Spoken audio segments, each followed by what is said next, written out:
The anesthesia was still clinging to my brain like a heavy, wet wool blanket. I tried to open my eyes, but the hospital room lights felt like needles piercing straight through my retinas. My mouth was a desert. It felt as if I had swallowed a handful of sand and left it there to bake. Every inch of my abdomen throbbed with a dull, rhythmic fire. It was the kind of pain that reminded you that you were alive but made you wish you were not. I blinked, trying to clear the fog. I expected to see him. I expected to see Trey sitting in the chair next to the bed, holding my hand, or at least looking at me with some semblance of gratitude. After all, I had just given him a piece of myself. I had given him my kidney. But the chair beside my bed was empty. I turned my head slowly, fighting the stiffness in my neck. There was no Trey. There were no flowers. There was no thank you card. There was only Courtney. My daughter-in-law was standing near the window with her back to the glorious morning sun. She was not looking at me. She was scrolling through her phone, her thumb moving with a rapid, aggressive rhythm. She looked pristine. Her blonde hair was perfectly styled in those loose waves that probably cost more than my first car. She wore a white silk blouse that looked too clean for a hospital room. Water, I croaked. My voice sounded like grinding stones. It was barely a whisper. Courtney did not look up. She kept scrolling, tapping on something that made a sharp, artificial sound. "Water, please," I said again, trying to push the air from my lungs without engaging my stomach muscles. The incision screamed in protest. Courtney finally stopped scrolling. She sighed. It was a long, exaggerated sigh, like a teenager asked to take out the trash. She slowly lowered the phone and looked at me. Her blue eyes were cold. There was no warmth, no concern. It was like looking into a freezer. "I am thirsty," I managed to say, pointing a trembling finger toward the plastic pitcher on the rolling table. It was only 5 feet away from her, but it was a mile away from me. Courtney glanced at the pitcher, then back at me. She did not move toward it. She did not pour a glass. She just stared at me with a look of mild annoyance. "You have arms, Arthur," she said. Her voice was flat. "I just had surgery," I gasped. "I cannot reach." "You gave a kidney. Arthur, you did not get paralyzed. Stop being dramatic. The nurse said you need to start moving anyway. You might as well start now." She went back to her phone. I lay there stunned. The thirst was agonizing, but the shock was worse. I had known Courtney was cold. I knew she looked down on me and my background. She always made subtle comments about how loud my laugh was, or how my house in the old neighborhood was too cluttered. But this was different. This was cruelty. I gritted my teeth and tried to shift my weight. A bolt of lightning shot up my side. I collapsed back onto the pillows, gasping for air. Courtney did not even flinch. I closed my eyes, waiting for the pain to subside. When I opened them again, Courtney was standing right next to the bed. I thought for a fleeting second that she had had a change of heart.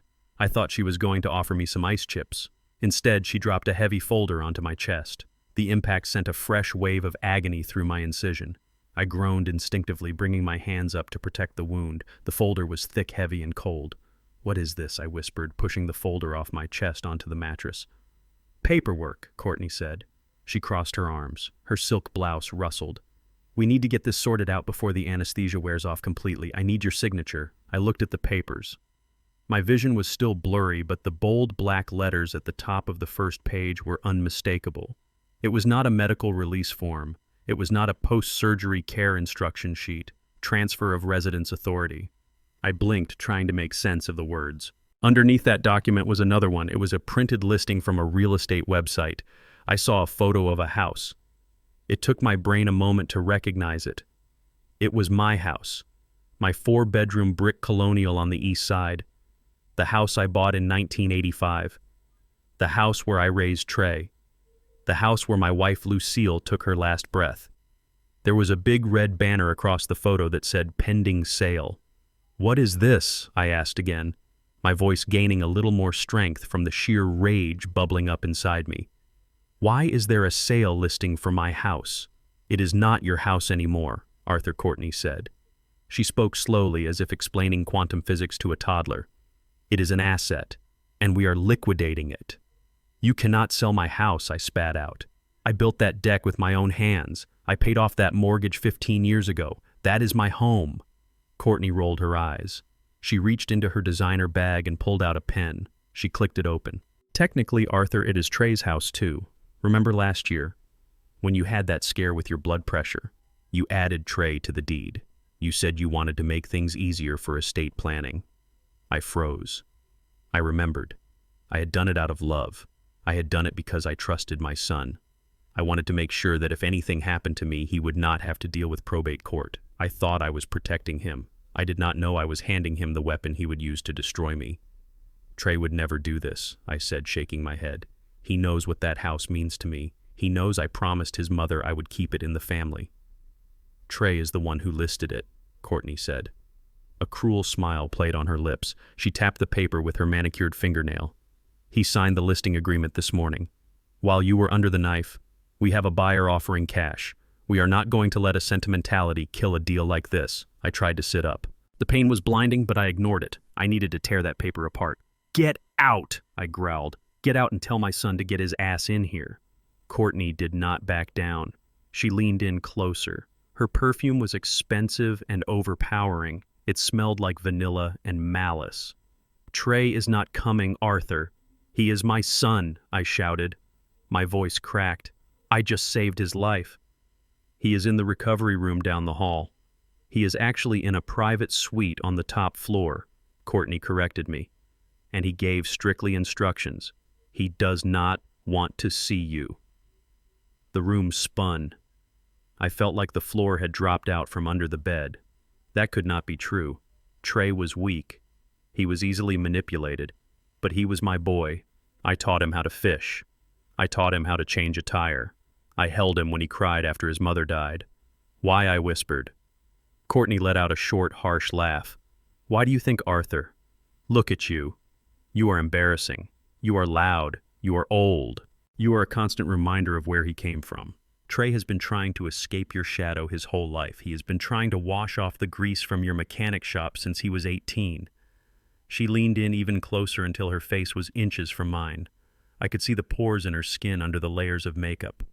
He told me this morning right before his surgery that looking at you makes him sick. He said he feels disgusted knowing he has your organ inside him. He said the kidney was just payment. It was the rent you owed him for ruining his childhood with your strict rules and your obsession with discipline. Lies. I gasped. My heart was hammering against my ribs so hard I thought it might burst my stitches. Trey loves me. Does he? Courtney asked, raising an eyebrow. When was the last time he called you just to talk? When was the last time he came over for dinner without asking for money? Face it, Arthur. You were a utility to him, and now you have served your purpose. You are empty. She shoved the pen into my hand. My fingers were trembling so badly I could barely hold it. Sign the transfer, Arthur. We found a nice facility for you. Oakwood Care Center. Medicare covers it so it won't cost us a dime. The moving truck is already at your house packing your things. If you do not sign this, we will just put your stuff on the curb. Trey does not want your junk in the new apartment. I stared at the pen. I stared at the signature line. I thought about fighting. I thought about ripping the IV out of my arm and storming up to the top floor to confront Trey. But my body betrayed me. I had no strength. I was a 68-year-old man with a fresh surgical wound and a broken heart. The realization washed over me like ice water. Trey did not come because he was ashamed. He did not come because he was a coward. He sent his wife to do the dirty work because he knew I could never say no to him, but I might say no to her. But she was right about one thing. He had signed the papers. He had agreed to this. My son, the boy I had just sacrificed a part of my body for, had sold me out for cash. I felt a tear leak out of the corner of my eye. I hated myself for it. I hated showing weakness in front of this woman. Fine, I whispered. I gripped the pen. My hand shook violently. I pressed the tip to the paper. The ink flowed dark and permanent. I scribbled my name. It did not look like my signature. It looked like the scratchings of a dying man. There, Courtney snatched the papers away before the ink was even dry. She checked the signature and smirked. See, that was not so hard, was it? She stuffed the papers back into the folder and dropped the pen into her bag. She did not say thank you. She did not say goodbye. She just turned on her expensive heels and walked toward the door. The nurse will be in to prep you for transport, she said over her shoulder. You are moving out today. We need this bed for someone who actually matters. The door clicked shut behind her. The silence in the room was deafening. I lay back against the pillows. The pain in my side was still there, but it was nothing compared to the hole in my chest. I stared at the ceiling. I was thirsty. I was in pain. I was homeless. And I was alone. But as I lay there listening to the hum of the machines, a new feeling began to rise beneath the despair. It was small at first, like a spark in a pile of wet leaves, but it was there. They thought I was done. They thought I was just an old man they could discard like a used wrapper. They forgot who I was. They forgot I was a Marine. They forgot I had crawled through mud and fire and survived things that would break soft people like them.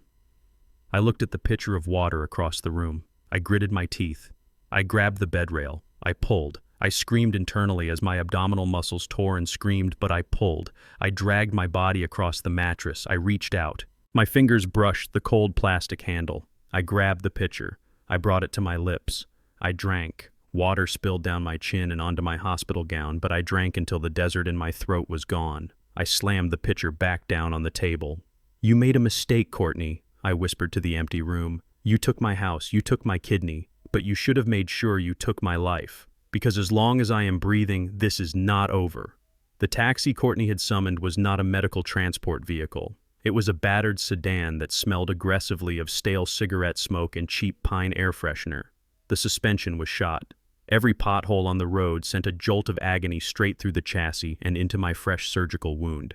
I gritted my teeth and gripped the torn vinyl of the back seat handle. My knuckles turned ash gray from the pressure. Courtney sat in the front seat. She had not even looked at me since the orderlies shoved me into the back. She was too busy inspecting her nails and adjusting the vent so the air conditioning would not blow directly on her blowout. I watched the back of her head. I watched the way she casually tapped on her phone screen. I was a ghost to her. I was baggage being hauled to the dump. Then the car speakers crackled. She had connected her phone to the taxi Bluetooth system. The ringing sound filled the small cabin loud and distorted. "Hey, babe." My heart stopped. It was Trey. His voice filled the car. He did not sound like a man recovering from major organ transplant surgery. He sounded clear. He sounded impatient. "Did you handle it?" Trey asked. "I am in the cab now," Courtney replied. She did not even glance back at me. I think she forgot I was there, or maybe she just did not care if I heard. "We are about 10 minutes away from the facility." "Good." "Is he making a scene?" "He is too drugged up to make a scene." Courtney laughed. A cold, sharp sound. He signed the papers. "The house is officially listed." I closed my eyes. Hearing them talk about me like a piece of expired inventory was worse than the physical pain. But then Trey said something that made my blood run cold. Something that froze the marrow in my bones. "Did you get the necklace?" I instinctively moved my hand to my chest. Under my hospital gown rested a simple silver chain holding a small, tarnished key. It was the key to my floor safe. The safe where I kept the deeds, the bonds, and the few pieces of jewelry Lucille had left behind. "Not yet," Courtney said, lowering her voice slightly, but the speakers amplified everything. "I will grab it when we drop him off. Do you have the code just in case he changed it?" "Yeah," Trey said. His voice was casual. Bored, even. "It is Mom's death date, July 4th, 99. He never changes it.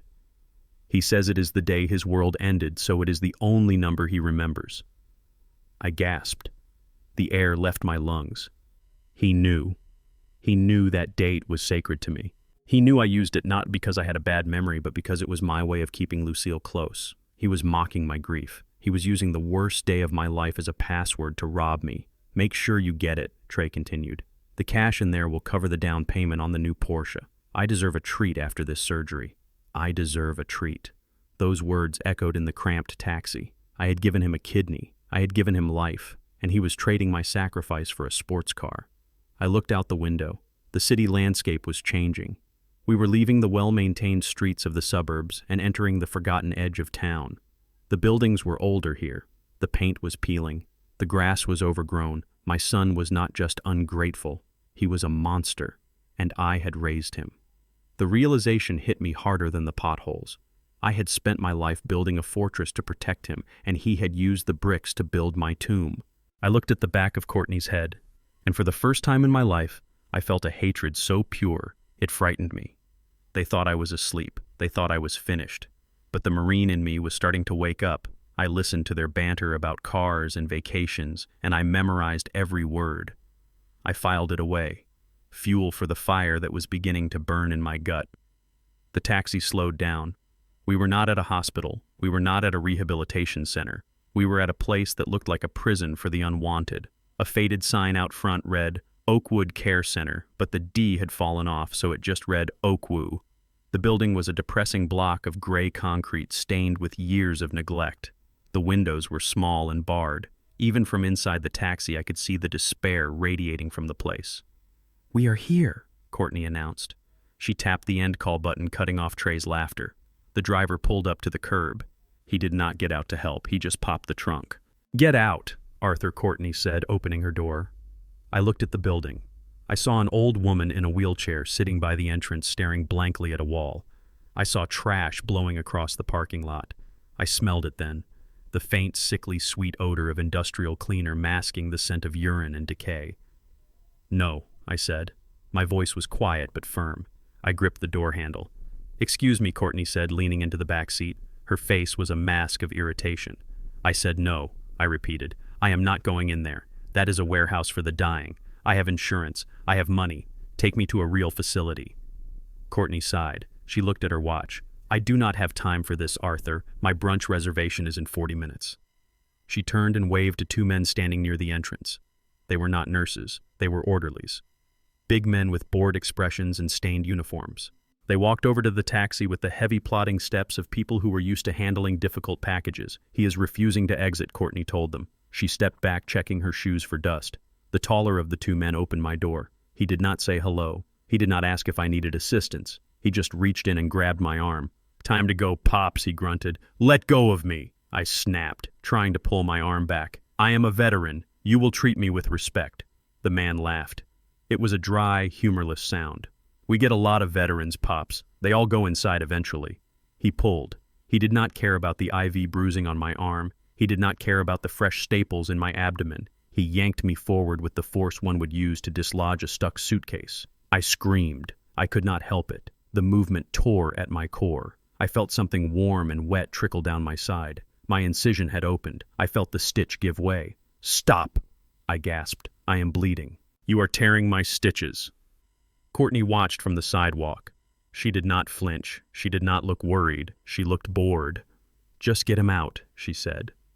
The second orderly grabbed my other arm. Together they hauled me out of the taxi. My legs were weak from the surgery and I stumbled. My knees hit the dirty pavement. The pain was blinding. I felt the warm blood soaking into the waistband of my hospital pants. I looked up. I was on my knees in front of my daughter-in-law. "Please," I whispered, the fight draining out of me with the blood. "Please, Courtney. I need a doctor." "You are at a care center," Arthur Courtney said. "I am sure they have Band-Aids inside." She stood over me. She looked like a giant. A beautiful, cruel giant. And then her eyes dropped to my chest. The top button of my gown had come undone in the struggle, revealing the silver chain. "Oh, right," she said. "Almost forgot." She reached down. Her hand was fast. She did not try to undo the clasp. She did not ask me to take it off. She hooked her fingers around the chain and pulled. "No," I cried. I brought my hands up to protect it. That key was all I had left. It was the only thing they had not touched. Courtney was younger. She was stronger, and she was ruthless. She yanked hard. I felt the metal bite into the skin of my neck. Then the chain snapped. The sound was a sharp ping that seemed to echo in the silence of the parking lot. She stood up holding the necklace. The silver chain dangled from her fingers, the small key glinting in the sunlight. "You won't be needing this," she said, pocketing the key. "There are no safes in there, Arthur. Just shared drawers." She turned to the orderlies. "He is checked in. The payment is set up through Medicare. Do not call us unless he dies. Actually, do not call us even then. Just send the ashes to the state." She turned and walked back to the taxi. She did not look back. Not once. She got in, and the car pulled away, leaving a cloud of exhaust in my face. I knelt there on the pavement, bleeding and broken. The orderlies grabbed me again, lifting me up and dragging me toward the dark, gaping mouth of the building. I watched the taxi disappear around the corner. They had taken my house, they had taken my kidney, they had taken my dignity, and now they had taken the last physical piece of my freedom. But as the heavy doors of Oakwood closed behind me, shutting out the sun, I made a promise to the woman whose death date was now being used to rob me. I promised Lucille that I would not die in this place. I would survive, and I would make sure that the bill they had just run up would be paid in full, with interest. The automatic doors of Oakwood Care Center hissed shut behind me, sealing me inside a tomb of gray concrete and fluorescent lights. I was still on the floor where the orderlies had dumped me. My hospital gown was torn at the shoulder and damp with blood around my waist. The cold linoleum pressed against my skin, stealing what little body heat I had left. I tried to push myself up, but my arms were like wet clay. The pain in my abdomen was no longer a sharp stab. It had evolved into a sickening deep throb that radiated out to my fingertips and toes. I looked up at the reception desk. It was a high fortress of particle board and laminate. A woman in pink scrubs sat behind it, chewing gum with an open mouth. She looked down at me over the rim of her glasses, not with concern, but with disgust. "You cannot lay there," she barked. Her voice was sharp and nasal. "This is a lobby, not a homeless shelter. Get up and sit in the chair like a civilized person." "I need help," I whispered. My throat was so dry it felt like it was coated in sandpaper. "I am bleeding. Please call a doctor." The nurse scoffed. She stood up, leaning over the counter to get a better look at me. When she saw the red stain spreading on my gown, her face twisted in annoyance. "Great, just great," she muttered. "You are leaking biohazard all over my clean floor. I just had this waxed this morning." She picked up a phone, but she did not dial 911. She dialed an internal extension. "Gary, bring the mop bucket to the front. The new admission is making a mess. And bring a wheelchair. He is refusing to walk." She slammed the phone down and glared at me. "Do not move," she ordered. "Do not touch anything. I do not want to fill out an incident report because you decided to bleed on the furniture." I lowered my head. I rested my cheek against the cold, dirty tiles. A few feet away, a discarded candy wrapper lay near the baseboard. I stared at it. That wrapper was me. Used up, empty, discarded. The fight I had felt in the taxi, the rage that had burned so bright, began to flicker and die. The pain was too much. The betrayal was too heavy. I closed my eyes. Maybe Courtney was right. Maybe I should just let go. It would be so easy to just stop breathing, to just let the darkness take me. I had served my country. I had raised my family. I had given my organ. What else was left for me to give? "I am sorry, Lucille." I breathed into the silence. "I am sorry I could not keep the house. I am sorry I could not fix our son. I am so tired." The sound of a bucket rolling across the floor echoed in the hallway. I waited for the mop. I waited to be cleaned up like a spill in a cafeteria. But then the automatic doors hissed open again. This time they did not open for a delivery. They opened with force. Someone had triggered the sensor with speed. Rapid footsteps clicked against the linoleum, not the squeak of rubber-soled nursing shoes, but the sharp, authoritative click of heels. "Where is he?" The voice rang out across the lobby. It was breathless, panicked, but commanding. It was a voice I knew. The nurse behind the counter stood up again. "Excuse me, you cannot just barge in here. Visiting hours are over at 4, and where is Arthur Jefferson?" The voice cut her off like a whip crack. I opened my eyes. Through the haze of pain, I saw a blur of white coat. "You cannot be back here," the nurse shouted, her authority crumbling. "Who do you think you are?" "I am his surgeon," the voice roared. "And if you do not tell me where my patient is in the next 5 seconds, I will have the medical board shut this health hazard of a facility down before sunset." "Dr. Evans." I tried to say her name, but it came out as a groan. She heard me. She spun around. Her eyes scanned the room and landed on the heap of gray misery on the floor. Her face, which was usually a mask of professional detachment, crumbled in horror. "Oh my God, Arthur." She ran to me. She dropped to her knees, ignoring the dirt, ignoring the blood. Her expensive slacks hit the floor. Her hands were on me, instantly warm and shaking. "Dr. Evans," I whispered. "Am I dreaming?" "No, Arthur, you are not dreaming. Stay with me." She turned her head toward the nurse, who was now staring with her mouth open. Do not just stand there, you incompetent idiot, Dr. Evans screamed. Get a gurney, get oxygen, and call an ambulance right now, but his paperwork says do not resuscitate the nurse, stammered, holding up the file Courtney had signed. Burn the paperwork, Dr. Evans yelled. He is hemorrhaging. If he dies on this floor, I will personally see to it that you are charged with negligent homicide. Move. The nurse scrambled for the phone. Dr. Evans looked back at me. She checked my pulse. She pulled back the gown to look at the incision. Her face was pale. Sweat beaded on her forehead. She looked terrified. Not just worried like a doctor losing a patient, but terrified like someone who had seen a ghost. Why are you here? I asked, my voice gaining a tiny bit of strength from her presence. You should be with Trey. Trey is fine, she said quickly, too quickly. Or he was. That is why I am here, Arthur. That is why I broke every protocol to find you. I need you to listen to me. She reached into the deep pocket of her white coat and pulled out a folded piece of paper. It was crinkled as if she had been clenching it in her fist for the entire drive over. We ran the standard post-op labs on the kidney you donated, she said. Her breath was coming in short, sharp bursts. And because you had some blood pressure spikes during surgery, I ordered a full toxicology screen on your remaining kidney function. I wanted to be thorough. She unfolded the paper. It was covered in graphs and red numbers. What is it? I asked. Cancer. Did you find cancer? No, Dr. Evans said. Her voice dropped to a whisper. It is not cancer. It is not disease. It is poison. I blinked. The word hung in the air between us, heavy and impossible. Poison. We found high concentrations of arsenic in your tissue samples, she said. Not trace amounts, Arthur. Massive amounts. The kind that builds up over months of consistent ingestion. I shook my head.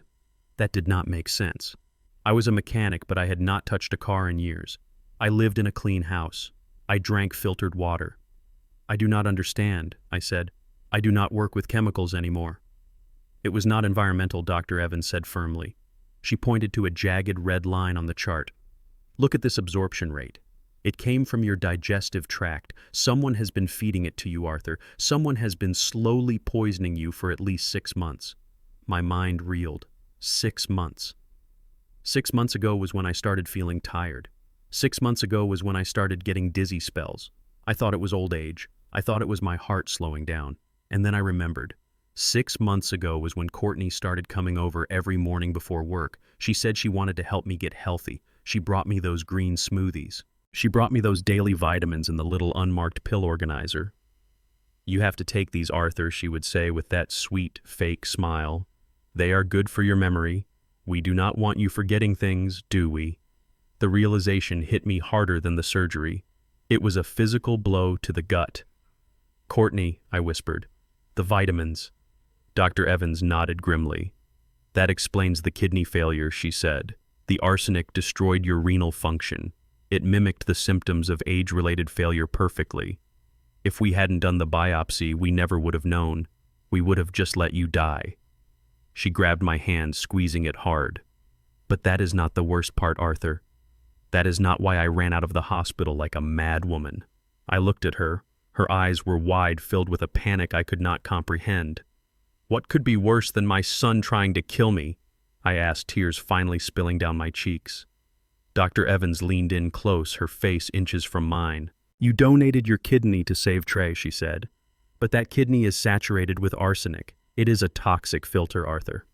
She took a deep breath. Right now, that kidney is inside your son's body. It is pumping blood. And as it starts to function, it is releasing all that stored poison directly into his bloodstream. It is not filtering his blood, Arthur. It is killing him. It is a ticking time bomb, and the timer started the moment we unclamped the artery. Silence descended on the lobby. The mopping bucket had stopped rolling. The nurse was staring. But I only saw Dr. Evans's eyes.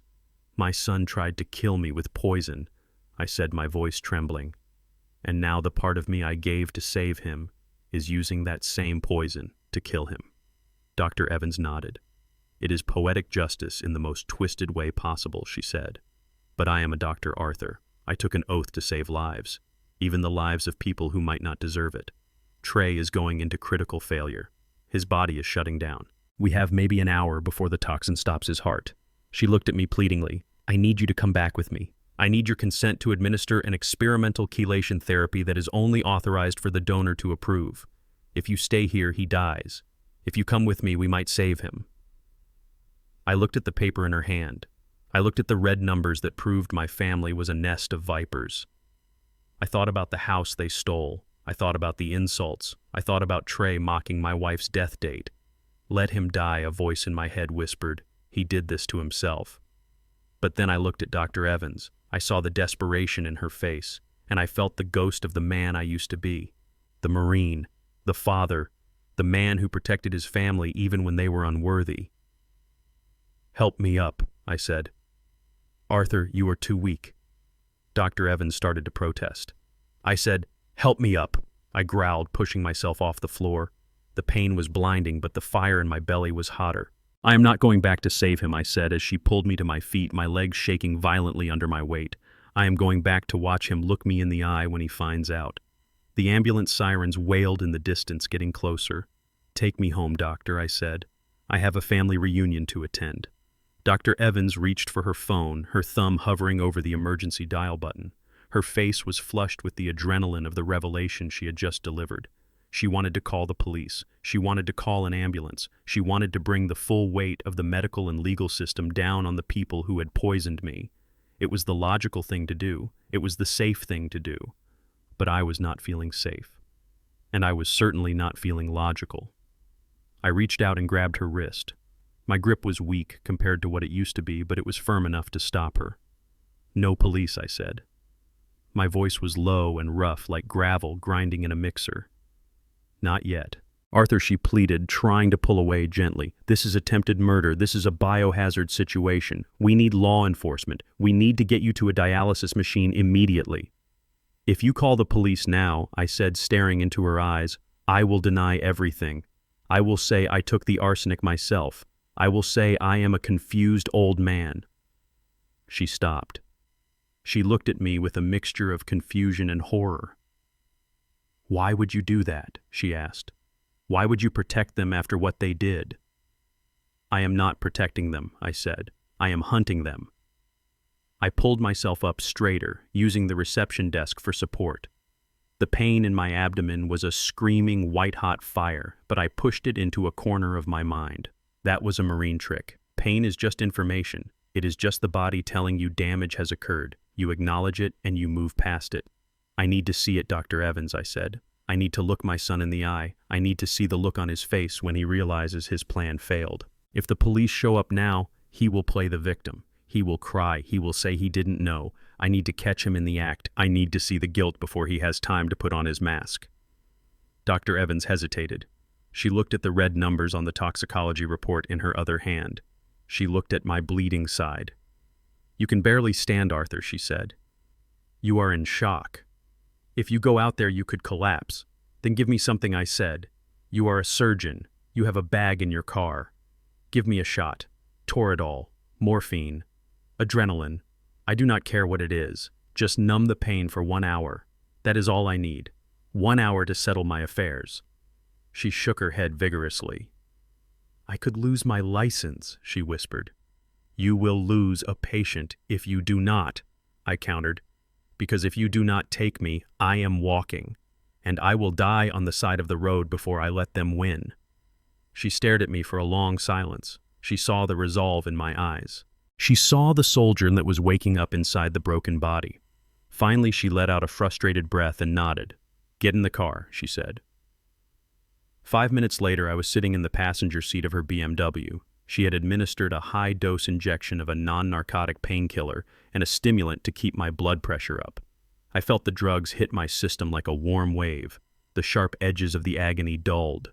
The throbbing in my side receded to a background hum. My vision cleared.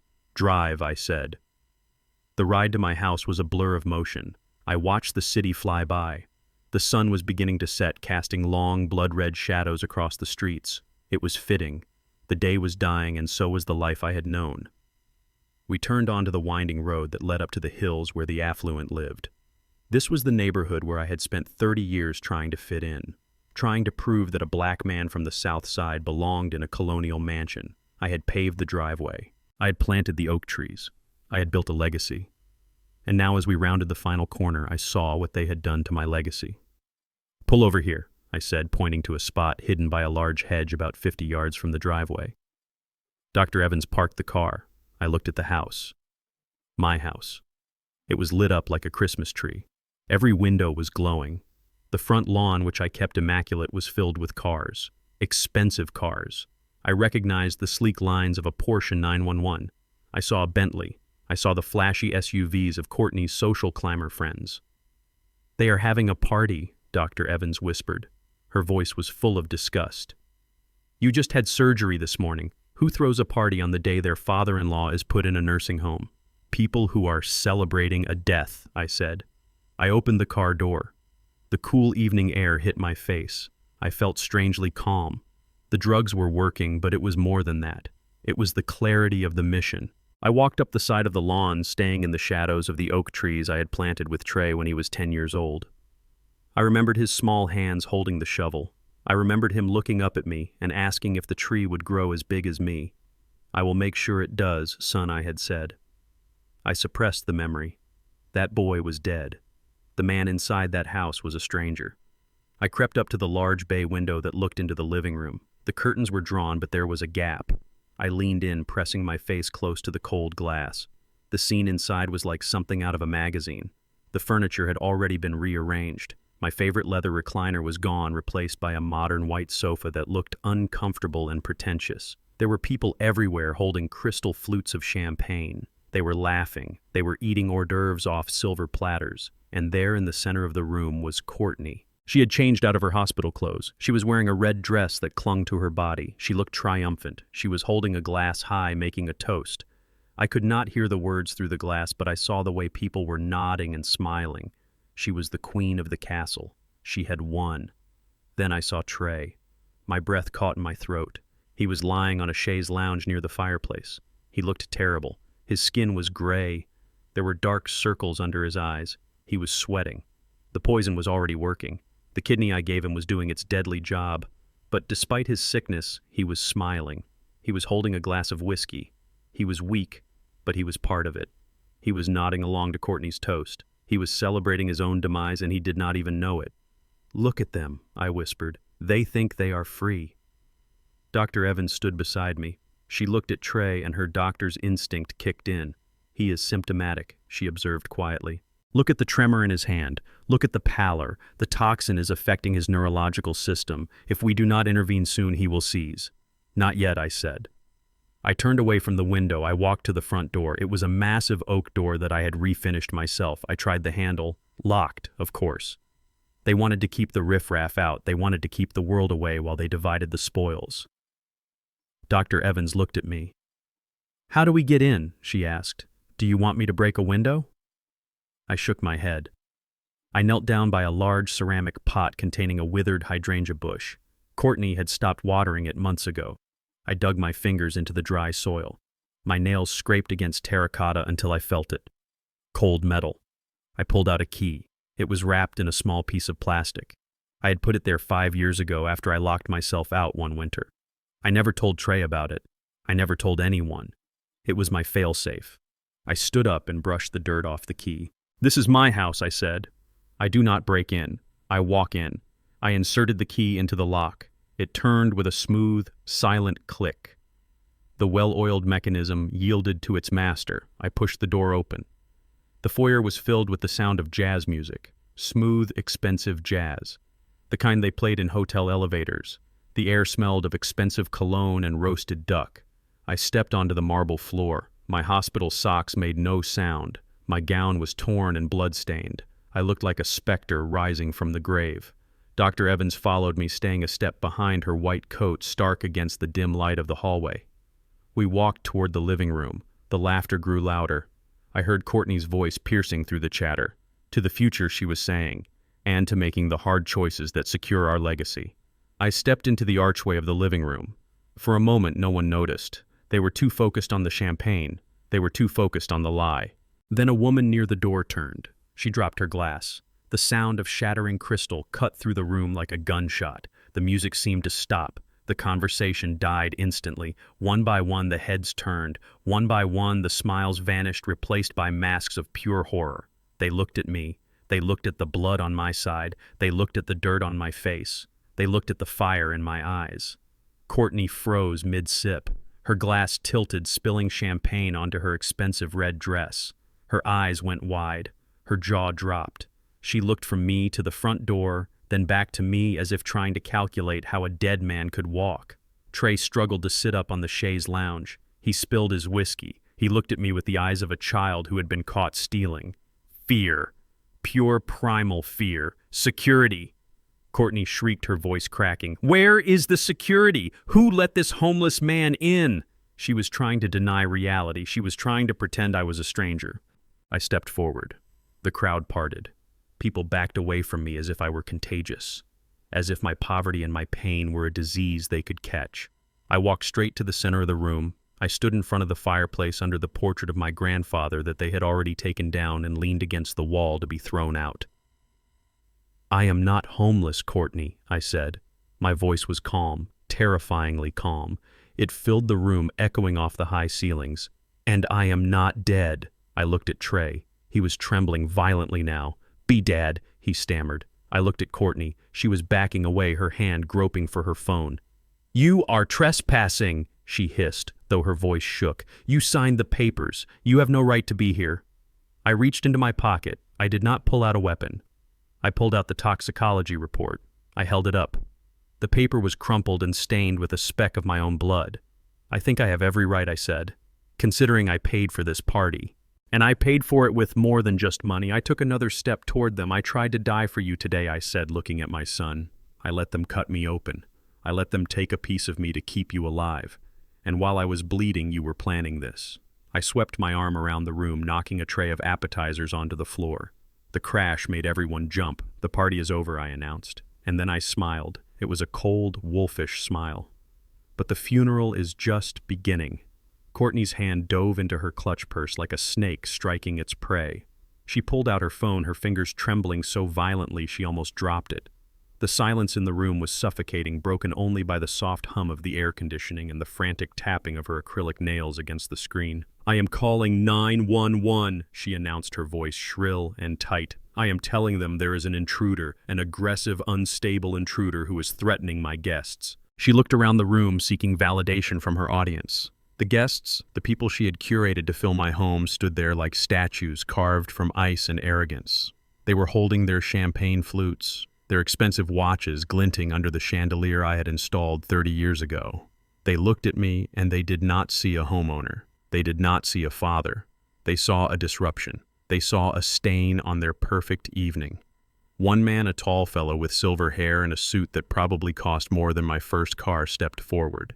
He held his drink protectively against his chest as if I might try to steal it. "You should leave, sir," he said. His tone was condescending, the kind of voice one uses on a disobedient dog. "We are having a private celebration here. This is a civilized neighborhood. We do not tolerate this kind of behavior." I looked at him. I looked at his polished shoes standing on my Persian rug. "Civilized," I repeated the word, tasting like bile in my mouth. "You think this is civilized? Drinking champagne while the man who paid for the roof over your head is being thrown into a state facility. You think stealing a house is civilized just because you do it with paperwork instead of a gun." The man sneered. He turned to Courtney. "Is this the father you told us about, Courtney? The one with the anger issues? I can see why you were worried about your safety." Courtney nodded vigorously, seizing the narrative. "Yes," she cried, tears welling up in her eyes on command. "He has always been like this. Unstable, violent. That is why we had to make the hard decision to move him. We just wanted him to be safe, but he is making it impossible." She held the phone up to her ear. "I am dialing Arthur. Get out or go to jail." I did not move. I did not flinch. I felt Dr. Evans tense up beside me, ready to intervene, but I held up a hand to stop her. This was my fight. "Call them," I said.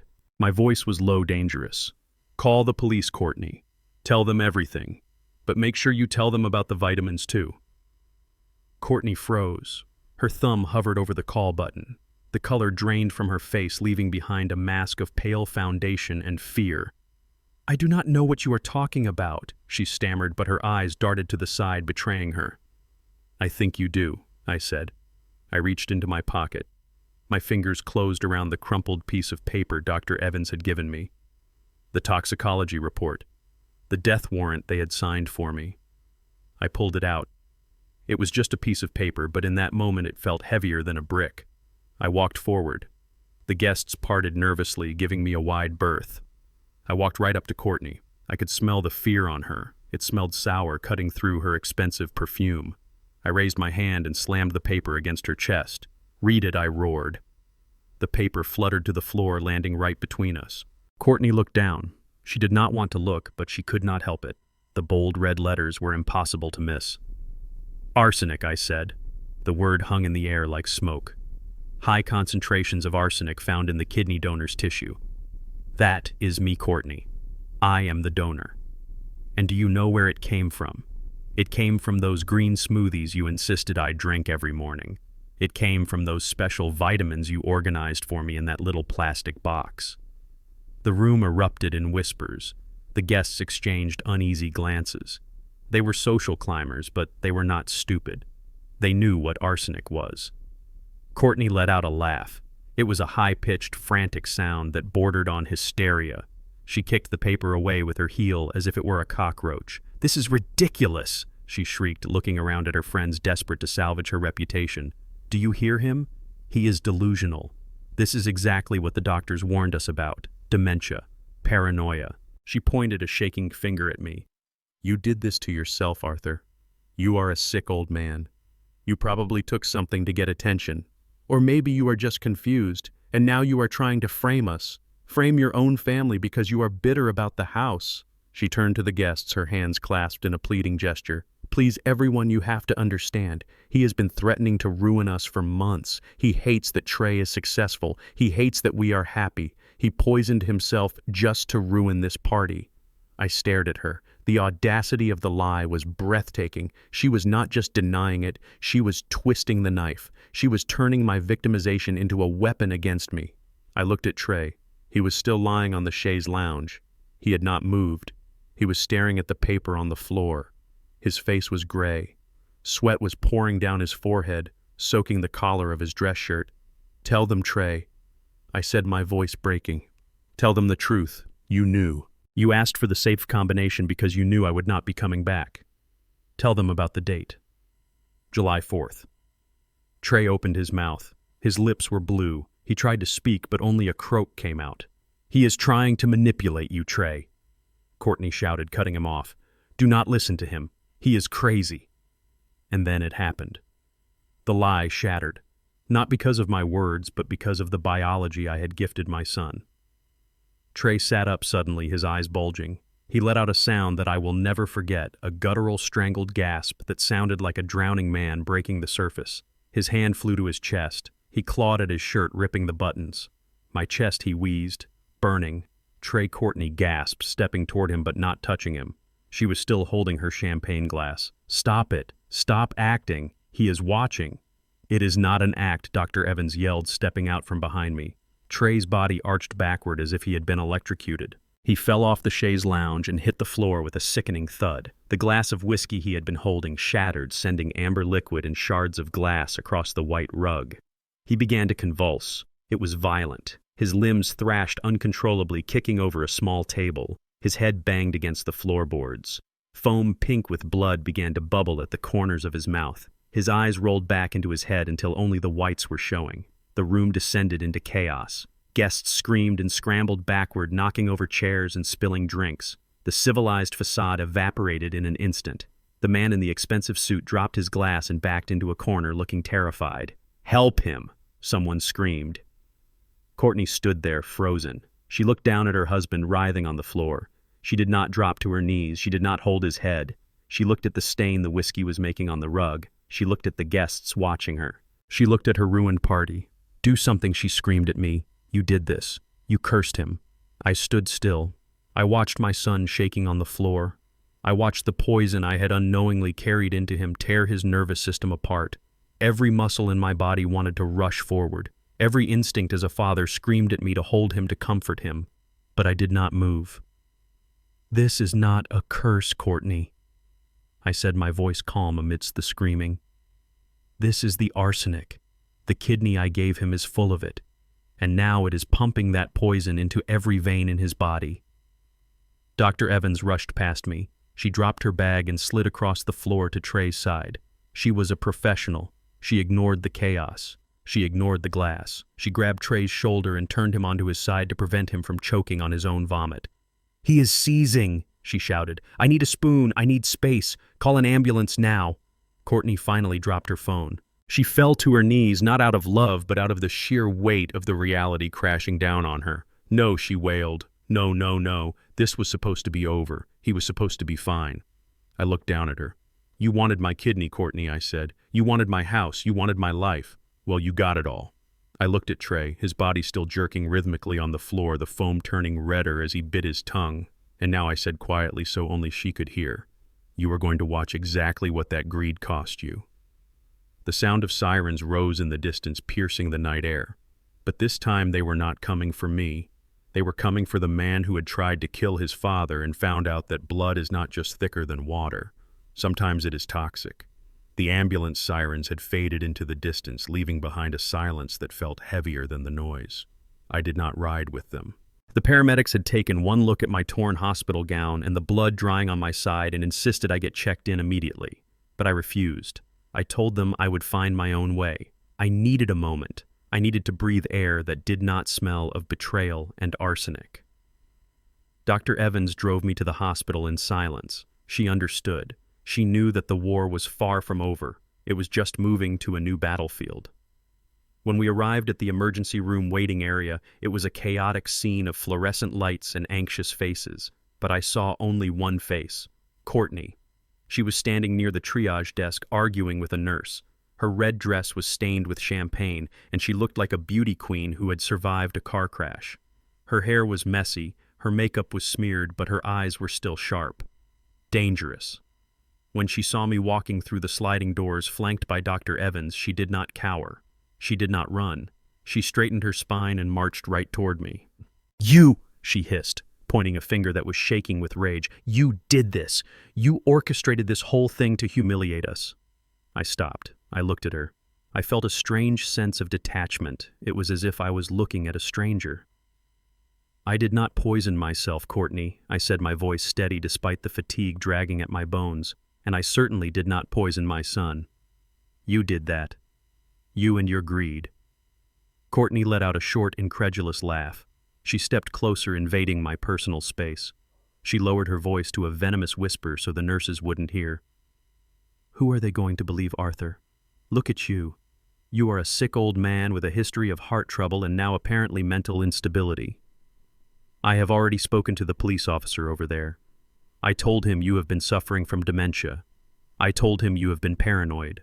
I told him you threatened to kill yourself and take Trey with you because you were jealous of his success." I stared at her. The lie was so bold, so detailed. She had constructed a narrative where I was the villain and she was the grieving wife. "You are lying," I said simply. "Am I?" she challenged. "I have witnesses, Arthur. All those people at the party saw you break in. They saw you ranting. They saw you throw things. They will testify that you were unhinged. And when the police find out the arsenic came from your own kidney, they will believe me when I say you took it voluntarily. I will ruin you, Arthur. I will have you committed to a psychiatric ward for the criminally insane. You will never see the outside of a padded room again." She paused, letting the threat sink in. "Unless," she added, her eyes narrowing, "unless you sign the papers. The real papers this time. Transfer the rest of the assets, the accounts, the bonds, everything. Do it tonight, and I will drop the charges. I will tell them it was an accident. I will say you made a mistake with your medication. I will save you, Arthur. But you have to pay the price." I felt a chill run down my spine. She was cornering me. She was using the chaos and the confusion to twist my arm one last time. She was betting on my fear. She was betting that a black man in a hospital gown would be easily dismissed by the authorities, and 20 years ago she might have been right, but she forgot one thing. I was not alone anymore. I do not think that will be necessary. "Mrs. Jefferson." A deep baritone voice rumbled from behind me. Courtney spun around. Her eyes went wide. Walking toward us was a man who looked like he had been carved out of granite and dressed in an Italian suit. He was holding a leather briefcase in one hand and a tablet in the other. He walked with a limp, the result of a shrapnel wound from Vietnam, but he moved with an authority that made people step out of his way. Mr. O'Malley Courtney stammered. She knew him. Everyone in the city knew him. He was not just a lawyer. He was a shark who ate other sharks for breakfast. "I thought you retired," she whispered, the color draining from her face for the second time that night. "I did," O'Malley said, stopping beside me and placing a hand on my shoulder. It was a gesture of solidarity that felt heavier than the world.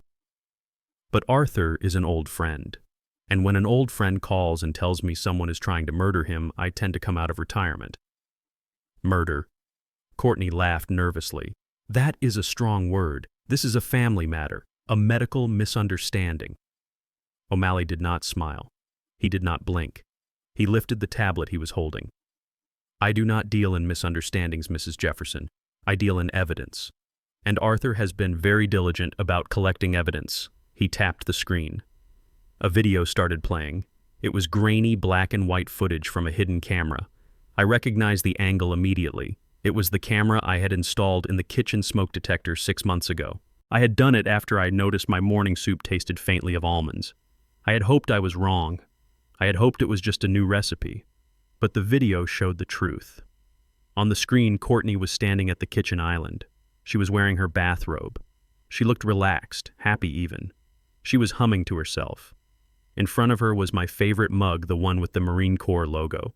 She opened a small cupboard above the stove. She took out a container. It was not the vitamin bottle. It was a plain white jar. She unscrewed the lid. She took a spoon. She scooped a white powder from the jar. She dumped it into my mug. Then she poured the green smoothie over it. She stirred it vigorously, watching the powder dissolve until it was invisible. Courtney watched the screen.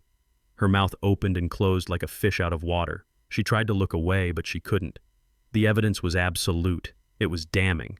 "That proves nothing," she stuttered, desperation creeping into her voice. That was protein powder. Or sugar. You cannot prove what was in that jar." O'Malley swiped the screen. Another video appeared. This one was from the hallway camera. It showed Courtney putting the white jar into her purse before leaving for work. "We have the receipts," Courtney O'Malley said, his voice calm and cold. "We tracked your credit card purchases. You bought 3 pounds of industrial-grade arsenic online from a supplier in Mexico 4 months ago. You had it shipped to a P.O. box under your maiden name. We have the shipping manifest. We have the IP address from the computer you used to place the order. We have everything."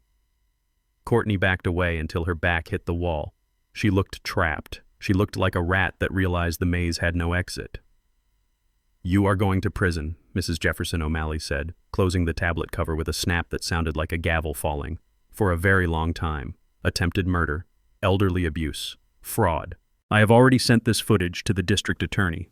The police are on their way here right now to arrest you." I watched her. I waited for her to break. I waited for the tears.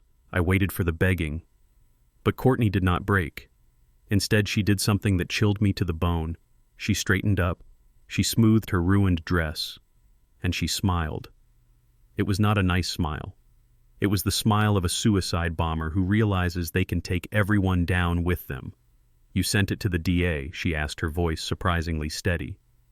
"Did you watch the whole video, Mr. O'Malley? Or did you just watch the part that made me look bad?" O'Malley frowned. "What are you talking about?" "Show him the rest," Courtney said, pointing at the tablet. "Play the kitchen video again. But this time, do not stop when I stir the cup. Keep watching." I looked at O'Malley. He hesitated, then opened the tablet again. He pressed play. We watched Courtney stir the poison into my cup. We watched her set the spoon down, and then the camera angle shifted slightly as someone else walked into the frame. It was Trey. My son walked into the kitchen. He was wearing his pajamas. He looked tired, rubbing sleep from his eyes. He walked up to the island. He stood right next to Courtney. He looked at the cup. He looked at the white jar that was still sitting on the counter. The lid was off. The spoon was white with powder.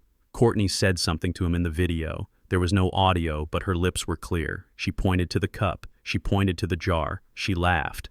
And then Trey laughed too. He reached out. He picked up the spoon that Courtney had used to mix the arsenic. He licked the residue off the tip. He made a face, shaking his head at the taste. Then he picked up the jar and put the lid back on. He handed it to Courtney. He kissed her on the cheek. Then he picked up the poisoned cup and walked out of the kitchen, heading toward my bedroom to deliver my morning death sentence. The video ended. The silence in the waiting room was absolute. I felt like the floor had opened up and swallowed me whole. The pain in my side was gone, replaced by a pain in my heart that was so sharp, so absolute it made me want to die. He knew. My son knew. He was not just a pawn. He was not just manipulated by a wicked wife. He was an active participant. He had watched her mix the poison. He had helped her hide the evidence. He had carried the cup to me with a smile on his face. Courtney stepped forward, pushing past O'Malley. She stood right in front of me, her face triumphant. "You see, Arthur?" she whispered, her voice dripping with malice. "Trey is not a victim. He is a co-conspirator. If I go to prison, he goes to prison. If you press charges against me, you are pressing charges against your precious baby boy." She gestured toward the double doors of the emergency room where Trey was fighting for his life. "He is dying in there," she said, "and if he survives, he will go straight to a cell. Is that what you want? Do you want to be the father who sent his dying son to jail, or do you want to be a grandfather to the children we might have one day?" She leaned in close, her breath hot on my face. "Drop the charges, Arthur. Destroy the evidence. Give us the money, and I will let you see him. I will let you be part of the family again. Refuse, and I will drag him down with me. I will testify that it was his idea. I will say he forced me to do it. I will make sure he rots in prison for the rest of his miserable life." I looked at her. I looked at the devil in the red dress. She had played her final card. She had taken my love for my son and turned it into a weapon. She knew I would take a bullet for him. She knew I had already given a kidney for him. She was betting everything that I would not have the strength to sacrifice him to the law. I looked at O'Malley. For the first time, the great lawyer looked unsure. He looked at me with pity. He knew the legal reality. She was right. The video implicated Trey as an accessory to attempted murder. There was no way to separate them. I turned my gaze toward the emergency room doors. I imagined Trey lying on that bed, wires and tubes coming out of him, the poison I gave him coursing through his veins. I remembered him as a boy. I remembered teaching him to ride a bike. I remembered his graduation. And I remembered him laughing in the kitchen while his wife mixed poison into my breakfast.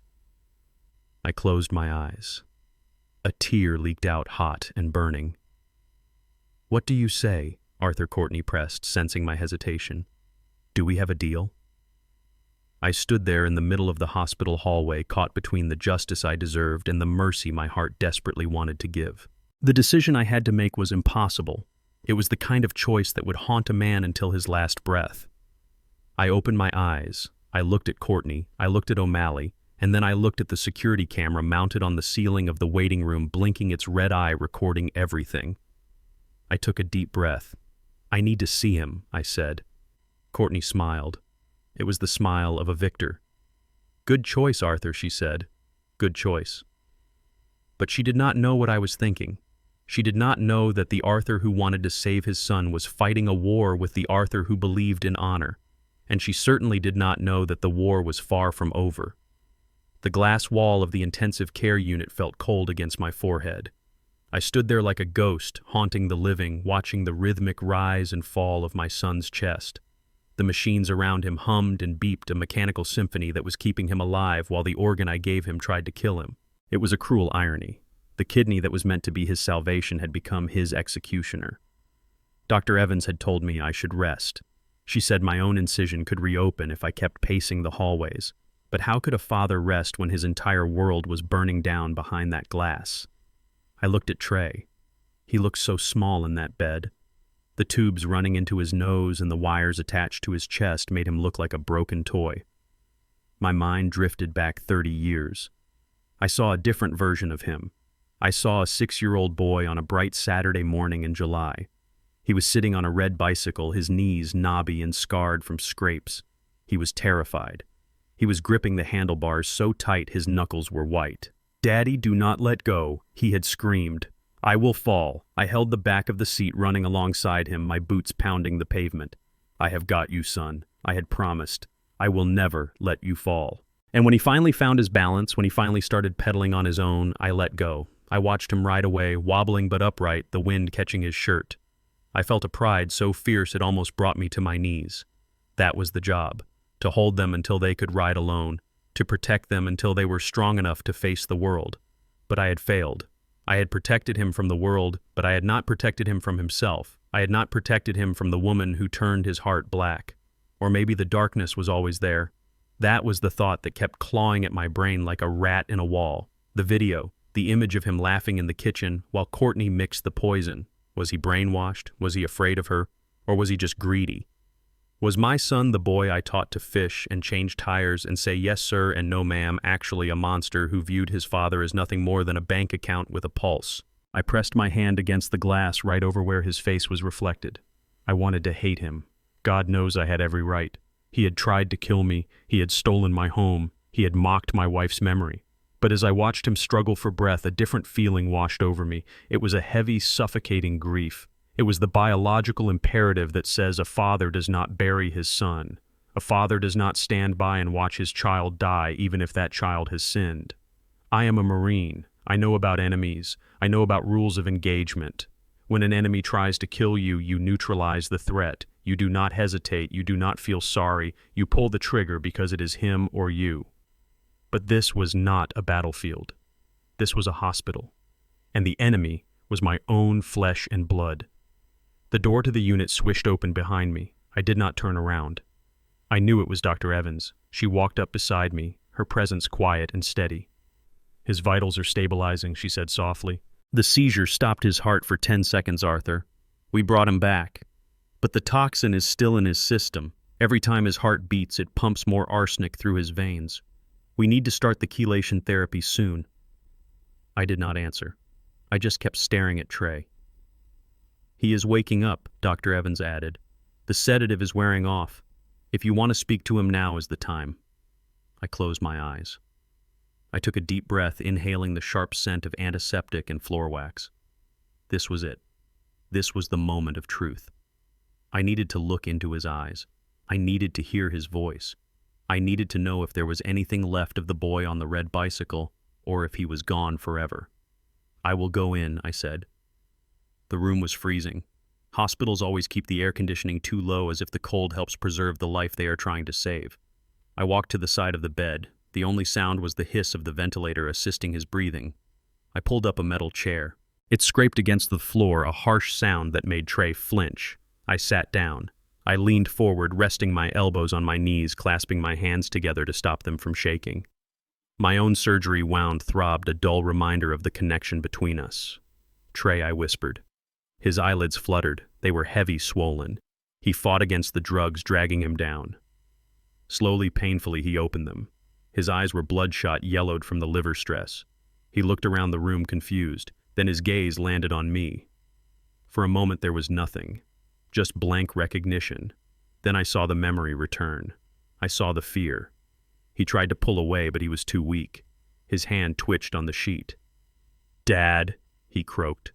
His voice was a wreck, a dry rasp that sounded like dry leaves being crushed.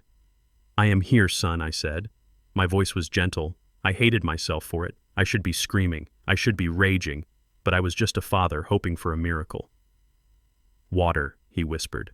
I picked up a small sponge on a stick, dipped it in water, and moistened his cracked lips. He sucked on it greedily. It was a small act of service. A final act of service.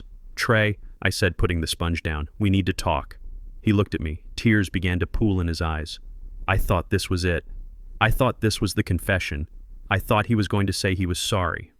I thought he was going to tell me that Courtney forced him, that he was scared that he loved me. I leaned in closer, desperate for the lie that would save my heart. "Tell me," I said. "Just tell me the truth, Trey." "Why?"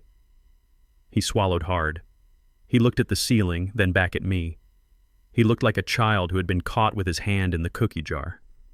"She made me," he whispered. I felt a spark of hope. "Courtney?" I asked. He nodded weakly. She said you were going to change your will," he rasped. "She said you were going to give everything to charity. She said we would be left with nothing." I shook my head. That is a lie, Trey. You know that is a lie. Everything was for you, the house, the business, the savings. It was all for you. Trey closed his eyes. A tear rolled down his temple, disappearing into his hair. It was taking too long, he said. The words hit me like a physical blow. I recoiled in the chair. What I asked, hoping I had misheard. "You are healthy, Dad," he mumbled. His eyes still closed. "You are strong. You are going to live for another 20 years. Courtney said. She said we could not wait that long. We have debts. We have plans." He opened his eyes again, and in that moment the fear was gone, replaced by a terrifying, lucid desperation. He looked at me not with love, but with calculation. "Courtney is right, Dad." I stared at him. The room seemed to tilt. Right about what I whispered. "You are old," he said. The words were faint, but they were clear. "You had your life. You had your time. You traveled. You built the business. You had Mom. What do you need the money for now? To sit in that big house alone? To watch TV?" He tried to lift his hand to reach for mine, but I pulled back. "We are young, Dad," he continued, his voice gaining a frantic energy. "We have so much life ahead of us. We could do so much with that money. Why is it so bad to want to help your son? Help my son," I repeated, my voice flat. "You tried to kill me, Trey. You watched your wife put poison in my breakfast and you smiled. That is not asking for help. That is murder." "It was mercy," Trey argued. "It was supposed to be painless, just like going to sleep. You wouldn't have known. You would have died happy thinking you were just sick." "We were trying to be kind." Kind. He called it kind. He called poisoning his own father an act of kindness because it would speed up his inheritance. I felt something break inside my chest. It was not a bone. It was not a muscle. It was the cord, the invisible silver cord that connects a parent to a child. The cord that had stretched through 32 years of skinned knees and graduations and mistakes. It snapped. It did not fray. It did not wear out. It was severed by the sheer sharpness of his selfishness. "Dad, listen to me," Trey wheezed, sensing he was losing me. "You can fix this. The lawyers, they are going to come. Courtney said you have the power to stop them." He managed to lift his hand and grab my wrist. His grip was weak, clammy. "Sign the papers, Dad. Not the house papers. The transfer papers. Give us the assets. If you do that, we can pay for the best lawyers. We can say it was an accident. We can say I didn't know. Please, Dad, do not let me go to prison. I cannot survive in prison. I am your son."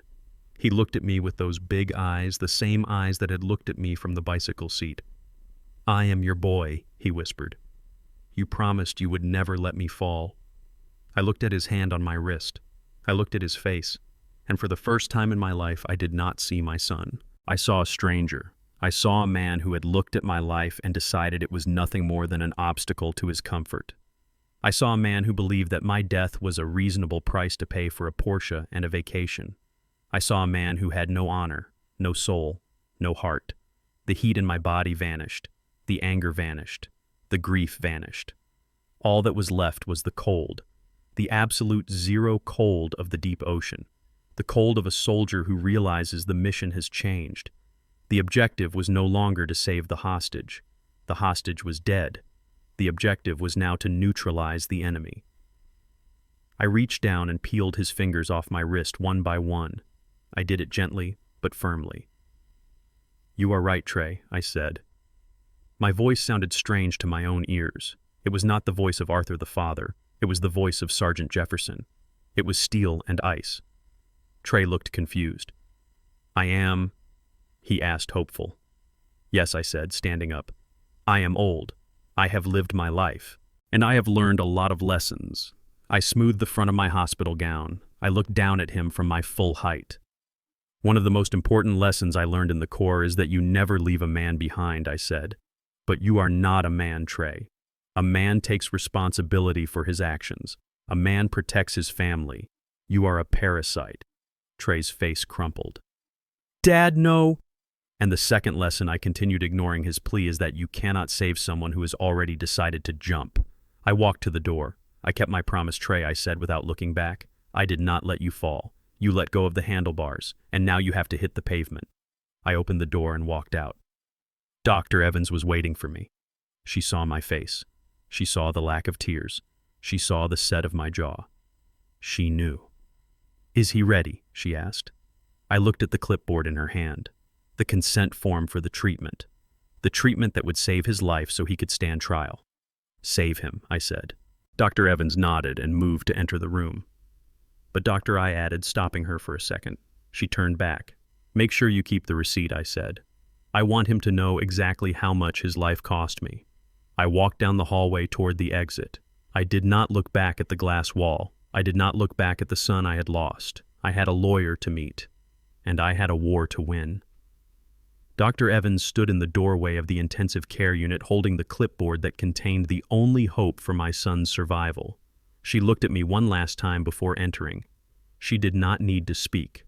Her eyes asked the question that was hanging heavy in the sterile air. "Are you sure you want to do this, Arthur? Are you sure you want to play God with his life?" I nodded slowly. I was not playing God. I was playing a father who had finally run out of forgiveness. I walked over to the nurse's station where there was a microphone connected to the speaker system inside the patient rooms. It was usually used for medical announcements or emergency alerts. Today it would be used to deliver an ultimatum. I pressed the button. The red light flickered on. I watched through the glass. Inside the room, Trey was breathing shallowly, his chest rising and falling with a terrifying irregularity. Courtney sat in the corner scrolling on her phone, likely looking for a criminal defense lawyer or perhaps checking the balance of my bank accounts. She jumped when my voice filled the room. It was loud, distorted by the static, but unmistakable. "Trey," I said. My voice echoed off the tiled walls. "Can you hear me?" Trey turned his head weakly toward the ceiling speaker. He looked confused. Courtney stood up, looking around as if the walls were attacking her. Dr. Evans stepped forward to the bedside. She spoke clearly so both of them could hear. She explained the situation. She told them that the arsenic was binding to his blood cells. She told them that without the specific chelation protocol authorized by the donor, which was me, his organs would shut down within the hour. She told them it was the only way.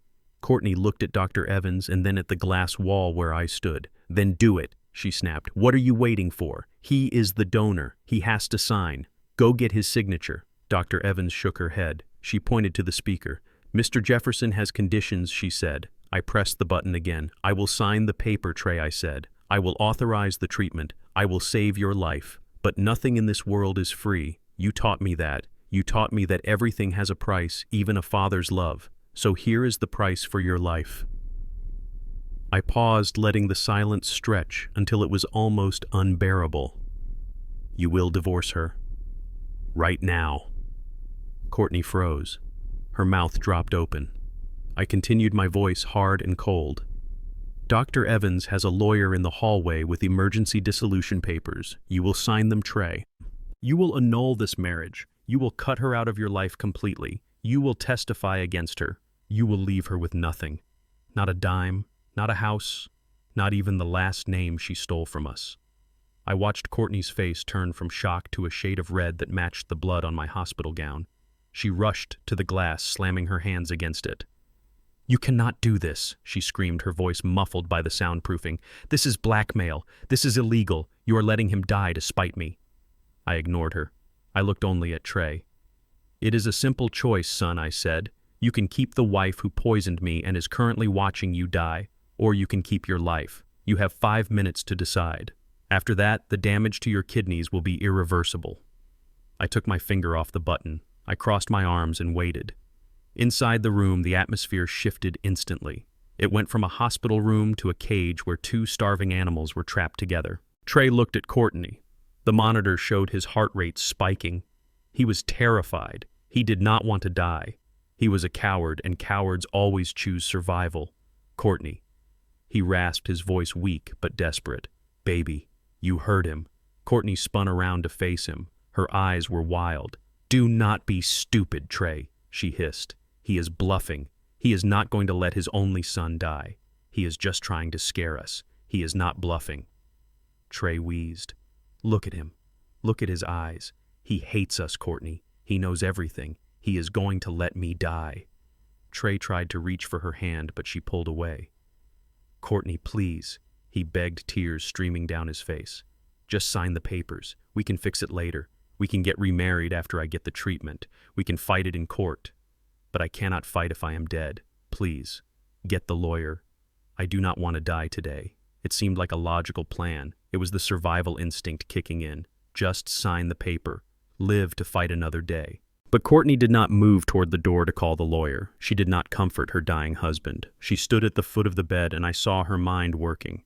I saw the calculations running behind her cold blue eyes. She was doing the math. If they divorced now, she would be an ex-wife. If Trey survived, he would be under my control again. I would make sure she never got near him. I would make sure she went to prison. And most importantly, if they divorced, she would lose her claim to the life insurance policy. She would lose her claim to the estate as the surviving spouse. She looked at Trey. She looked at the monitor showing his failing vitals. No, she said. The word was quiet, but it landed like a bomb in the small room. Trey blinked. He did not understand. What he whispered. I said no. Courtney repeated, her voice gaining strength. I am not signing anything, and neither are you. Trey struggled to push himself up on his elbows. His face was twisted in confusion and panic. Courtney, are you crazy? He choked out. He is going to let me die. I need that treatment. We are not divorcing, Trey, Courtney said firmly, crossing her arms over her chest. Do you know how long I have worked for this? Do you know how many years I spent pretending to like your boring stories and your cheap family? I earned this. I earned the money. I earned the status. I am not walking away with nothing just because your father is having a power trip. Trey stared at her. The reality was slowly sinking in, but he could not believe it.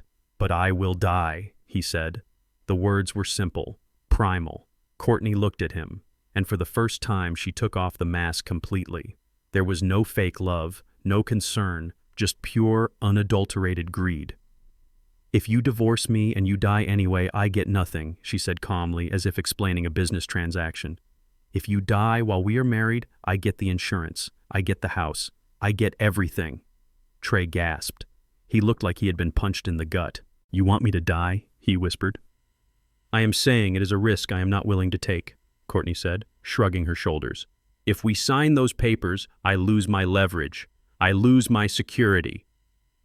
But I am your husband, Trey screamed, his voice cracking. I am the man you love. Love, Courtney scoffed. It was a harsh, ugly sound. Love does not pay for a penthouse, Trey. Love does not buy a Porsche. We had a deal. We were supposed to get rich together. If you cannot deliver the money, then you are useless to me. She walked over to the side of the bed. She looked down at him with disgust. Stop begging, she said. It is pathetic. Be a man for once in your life. Call his bluff. If you die, at least you die making me rich. Do not ruin this for me at the last second. Trey fell back against the pillows. His chest was heaving. He looked at the woman he had betrayed his father for. He looked at the woman he had poisoned his own blood for. He had given her everything. He had given her his soul. And now when the bill came due, she was refusing to pay. She was calculating his death. She was weighing his life against a payout, and the payout was winning. I watched from the other side of the glass. I felt a sick satisfaction mixed with a terrible sorrow. I had told him. I had warned him. But some lessons can only be learned when the fire is burning your skin. Trey looked at the glass wall. He looked at me. He saw the truth. He saw that the monster was not the man outside refusing to sign the paper. The monster was the woman standing next to his bed, checking her watch, waiting for his heart to stop. He let out a scream. It was a sound of pure anguish, a sound of a heart breaking into a million pieces. You witch! He screamed, lunging at her. You want me dead. You are killing me. He tried to grab her, but he was too weak. His hand swiped the air and knocked over a tray of instruments. Get out! He shrieked, foaming at the mouth. Get out of my room! Courtney just stepped back, smoothing her dress. I am your next of kin, she said coldly. I am staying right here until the doctor calls time of death. Trey looked at the monitor. His heart rate was erratic. He was running out of time. He looked at me again. His eyes were wide, pleading, terrified. Dad, he mouthed. Dad, please. I looked at him. I looked at the son who finally understood the value of the life he had thrown away. I pressed the button on the microphone one last time. Dr. Evans, I said. Bring in the lawyer. I watched Courtney spin around in horror as the doors opened. She thought she had won. She thought her greed was a shield. But she forgot one thing. I was the one holding the pen, and I was done writing checks for people who wanted me dead. The silence in the intensive care unit was broken only by the rhythmic beeping of the monitor that tracked my son's failing heart. Courtney stood there with a look of smug satisfaction on her face. She thought she had won. She thought that my silence was a sign of surrender. She believed that my fatherly instinct had overridden my sense of justice, and that I was about to sign over my fortune just to keep Trey alive. She adjusted the strap of her purse and offered me a cold, victorious smile. But she was wrong. I looked at Dr. Evans. I looked at the clipboard in her hand. The paper that would authorize the chelation therapy was heavy with implication. It was a permission slip for life, but it was also a summons for accountability. "Do it," I said, my voice cutting through the stale air of the room. "Administer the protocol. Save him." Courtney let out a breath she had been holding. She turned to Trey, who was now barely conscious on the bed. "See, baby," she cooed, leaning over the rail but careful not to touch him. "I told you. He loves you too much. He is not going to let anything happen to us. We won." I stepped closer to the glass. I pressed the button on the intercom one last time. "I am not doing this for you, Courtney," I said. "And I am not doing this because I think Trey deserves to be saved." Courtney stiffened. She looked up at the glass, her eyes narrowing. "What are you talking about?" she asked. "You are saving him because he is your son." "I am saving him because dead men cannot stand trial," I replied. The words hung in the air, heavy and suffocating. "If he dies tonight," I continued, "he dies a victim in the eyes of the law. You will play the grieving widow. You will spin a story about a tragic medical complication. You might even get away with the insurance money. But if he lives, he becomes a witness. If he lives, he becomes a co-conspirator." I looked at Trey. His eyes were open just a slit. He was listening. "I want him alive to sit in a courtroom," I said, my voice devoid of any warmth. "I want him alive to point his finger at you. I want him alive to spend the next 20 years in a cell thinking about the moment he chose money over his father." Courtney's face went pale. The victory vanished, replaced by a dawn of sheer terror. "You are a monster," she hissed. "You would send your own child to prison." "I am sending a criminal to prison," I said. "The fact that he shares my DNA is just a tragedy I have to live with." Dr. Evans did not wait for further permission. She moved with the efficiency of a soldier. She barked orders to the nurses. They rushed in with IV bags and syringes. They pushed Courtney aside to get to the patient. "Move," Dr. Evans ordered. "You are obstructing medical care." Courtney stumbled back. She looked at the flurry of activity around Trey. She realized her leverage was gone. Trey was being saved, which meant her hostage was no longer in danger. And without a hostage, she had nothing to bargain with. She turned to the door. Her instinct for self-preservation kicked in. She needed to leave. She needed to get to the bank. She needed to liquidate whatever she could before the legal net closed around her. "I am leaving," she announced, trying to sound dignified. "I will be contacting my attorney." She reached for the door handle, but the door did not open. Through the glass, I saw two large men in uniform standing on the other side. They were not hospital security. They were private security contractors that O'Malley had brought with him. They blocked the exit with their bodies. "Let me out!" Courtney shrieked, rattling the handle. "This is false imprisonment. Let me out right now." The door opened, but not for her to leave. It opened to let O'Malley in. My old friend walked into the room with his signature limp, but his presence filled the space. He held a document in his hand. It was not a tablet this time. It was a court order stamped with the seal of the county judge. "Going somewhere?" Mrs. Jefferson O'Malley asked, his voice deep and rumbling like thunder.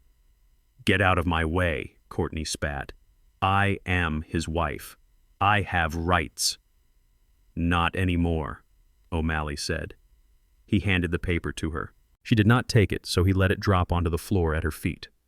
"That is an emergency protective order granted by Judge Miller 10 minutes ago," O'Malley explained. "It bars you from coming within 500 feet of Arthur Jefferson or Trey Jefferson."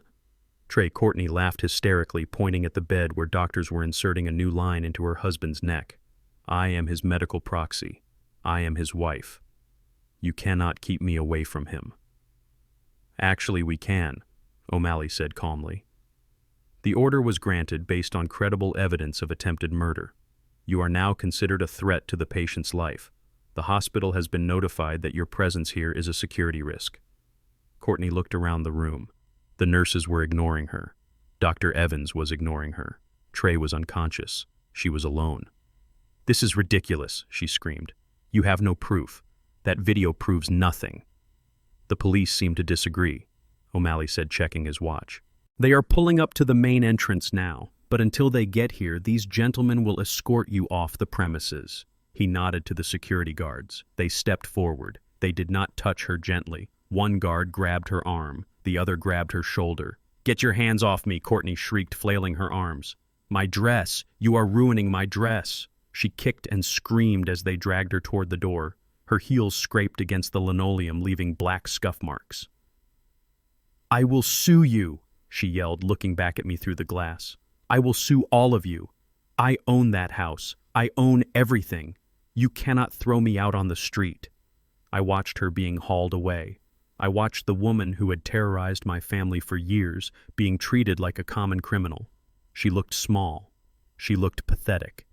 And for the first time, she looked powerless. The doors swung shut behind her, cutting off her screams. The silence returned to the hallway. O'Malley stood beside me. He watched the scene in the room where Dr. Evans was working to save the man who had tried to kill me. "You made the hard call," Arthur O'Malley said quietly. "I made the only call," I said. "Is it done?" O'Malley nodded. "The police will pick her up in the parking lot, but before they do, she is going to make a phone call." I looked at him. "She is going to call her lawyer," I said. "She's going to try to move the money." O'Malley smiled, a rare expression that did not reach his eyes. "Let her try." Outside in the corridor, Courtney had managed to shake off the guards for a moment. They had escorted her to the waiting area and told her to stay put until the police arrived. She was pacing back and forth like a caged tiger. Her hair was a mess. Her mascara was running. She pulled out her phone. Her hands were shaking so badly she dropped it twice before she managed to dial. "Pick up, pick up, pick up," she muttered, pacing in tight circles. Finally, someone answered. "David," she shouted into the phone, "you need to listen to me. It is hitting the fan. The old man knows. He has videos. He has lawyers. You need to move the funds now. Right now." She paused, listening to the voice on the other end.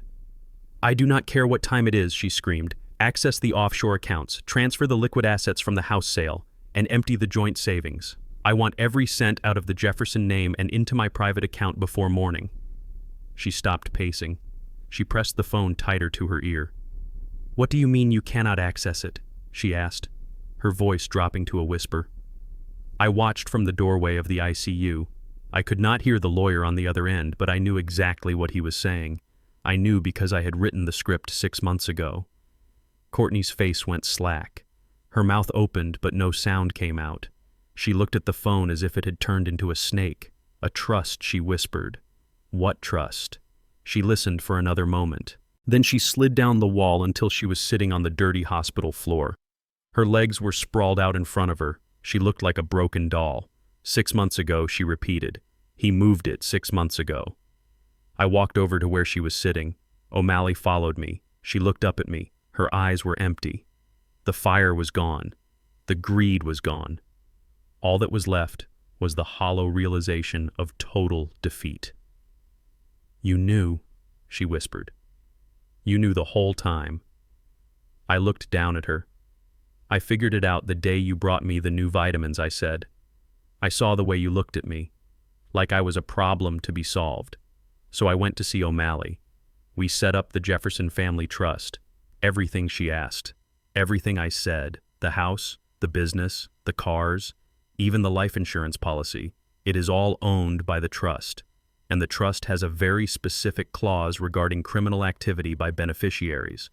O'Malley stepped forward. "If any beneficiary is charged with a felony against the grantor," he explained, his voice devoid of pity, "their interest in the trust is immediately revoked. As of 10 minutes ago, when the police warrant was issued, you and Trey legally own nothing." "Nothing," Courtney whispered. "Zero," I confirmed. She laughed. It was a dry, broken sound. "But the safe," she said, her eyes darting around wildly. "I have the key. I took the key from your neck. Trey said there was cash. He said there were bonds." She reached into her pocket and pulled out the small silver key she had ripped from my neck in the parking lot. She held it up like a holy relic. "This opens something," she insisted. "It has to." I shook my head. It opens the floor safe in the master bedroom. Yes, I said. But there is no money in there, Courtney. I moved the bonds to the bank vault months ago. Then what is in there? She cried, tears streaming down her face mixed with black makeup. What did I steal? What did I assault an old man for? I knelt down so I was eye level with her. Receipts, I said softly. Receipts, she asked, blinking. Donation receipts, I explained. For the last 6 months, every time you poisoned me, I made a donation to the Kidney Foundation in your name. Every time you insulted me, I gave money to the homeless shelter. I kept all the paperwork in that safe. I stood up. I wanted you to know that while you were trying to take my life, I was using your name to save others. I wanted you to know that your greed did some good in the world, even if it was by accident. Courtney stared at the key in her hand. The key to a box full of tax deductions for charities she hated. She let out a scream of pure frustration and threw the key across the room. It skittered across the floor and stopped at the feet of 2 uniformed police officers who had just walked through the doors. Courtney Jefferson, one of the officers, asked, stepping forward with handcuffs on his belt. She did not answer. She just put her head in her hands and began to sob. It was the sound of a woman who had bet her soul on a game she didn't know was rigged. I turned to O'Malley. Let us go, I said. I have a long recovery ahead of me. We walked away, leaving the sound of Miranda rights and sobbing behind us. I did not feel happy. I did not feel triumphant. I just felt clean. The toxic element had been removed from my life. Now the healing could finally begin. 3 days had passed since the extraction of the poison from my son's blood. The intensive care unit had been his purgatory, but now he was moved to a private recovery room. The walls were painted a soft, calming blue, and the window looked out over the hospital garden. It was a peaceful setting for a war criminal. I sat in the high-backed visitor chair in the corner of the room. I had been there for hours watching him sleep. I was not there to comfort him. I was there to witness the resurrection of the man I used to call my son so I could bury him properly with the truth. Trey stirred. The movement was slow and pained. His face was still pale, but the gray shadow of death had lifted. The chelation therapy I had authorized had scrubbed the arsenic from his veins. I had saved his body. But as his eyelids fluttered open, I knew his soul was beyond redemption. He blinked, trying to focus. When his eyes landed on me, a wave of relief washed over his face. It was genuine relief, but it was built on a foundation of delusion. He smiled. It was a weak, trembling smile that tried to bridge the gap between attempted murder and fatherly love. "Dad," he whispered. His voice was raspy from the ventilator, but it was clear. "You are here." I did not smile back. I did not lean forward. I just sat there, my hands resting on the arms of the chair like a judge on a bench. "I am here," I said simply. Trey let out a long breath and closed his eyes for a moment. "I knew you would not leave me," he said. "I told the nurses. I said my dad is tough, but he loves me. He would never let anything happen to me." He opened his eyes again and the performance began. I could see the gears turning in his head. He assumed that because I had saved him, I had forgiven him. He assumed that the bond of blood had washed away the sin of the poison. He tried to sit up, wincing as his abdominal muscles contracted. "Dad, you have to listen to me," he started, his voice gaining a frantic urgency. It was Courtney. It was all her. "She is evil, Dad. She is a witch." I watched him. I watched the way his hands shook. I watched the sweat bead on his upper lip. "She bewitched me, Dad," he continued, tears welling up in his eyes right on cue. I was scared of her. She threatened to leave me. She threatened to take the house. She said if I didn't help her, if I didn't keep quiet, she would ruin my life. I was a hostage in my own marriage, Dad. You have to believe me. "I never wanted to hurt you. I love you." He reached out his hand toward me. His fingers were pale and thin. "I was just weak," he sobbed. "I am sorry for being weak, Dad, but I am not a killer. She is the killer. Thank God you got rid of her. Now it can just be us again. Just you and me. Like the old days." I looked at his outstretched hand. It was the same hand that had taken the jar of poison from Courtney in the video. It was the same hand that had put the lid back on the jar and handed it to her with a smile. I reached into my pocket. Trey's eyes lit up, thinking I was reaching for a tissue to wipe his tears. Instead, I pulled out a red apple and a small folding pocket knife. It was an old knife. The handle was worn smooth from years of use. It was the knife I had used to cut fishing lines when Trey was a boy. It was the knife I had used to open boxes in the garage. I flicked the blade open. The sound was sharp. It cut through the air of the hospital room louder than any scream. Trey's hand dropped back to the bed. He stared at the knife. "Dad," he whispered, "what are you doing?" I did not answer. I placed the blade against the skin of the apple. With a slow, deliberate motion, I began to peel it. The skin came away in a long, curling red ribbon. I kept my eyes on the fruit, focusing on the task with surgical precision. "Do you remember your mother's hands, Trey?" I asked. My voice was low. It was calm. It was the calm of the ocean before a tsunami. Trey blinked, confused by the shift in conversation. "Mom," he asked. "Yeah, I guess. She had soft hands." "No," I said, not looking up. She did not. Her hands were rough. They were calloused. Her knuckles were always swollen. "Do you know why?" Trey shook his head. He was watching the knife. The blade glinted under the fluorescent lights. "Because she scrubbed floors," I said. "She scrubbed floors in office buildings downtown for 15 years so that you could have piano lessons.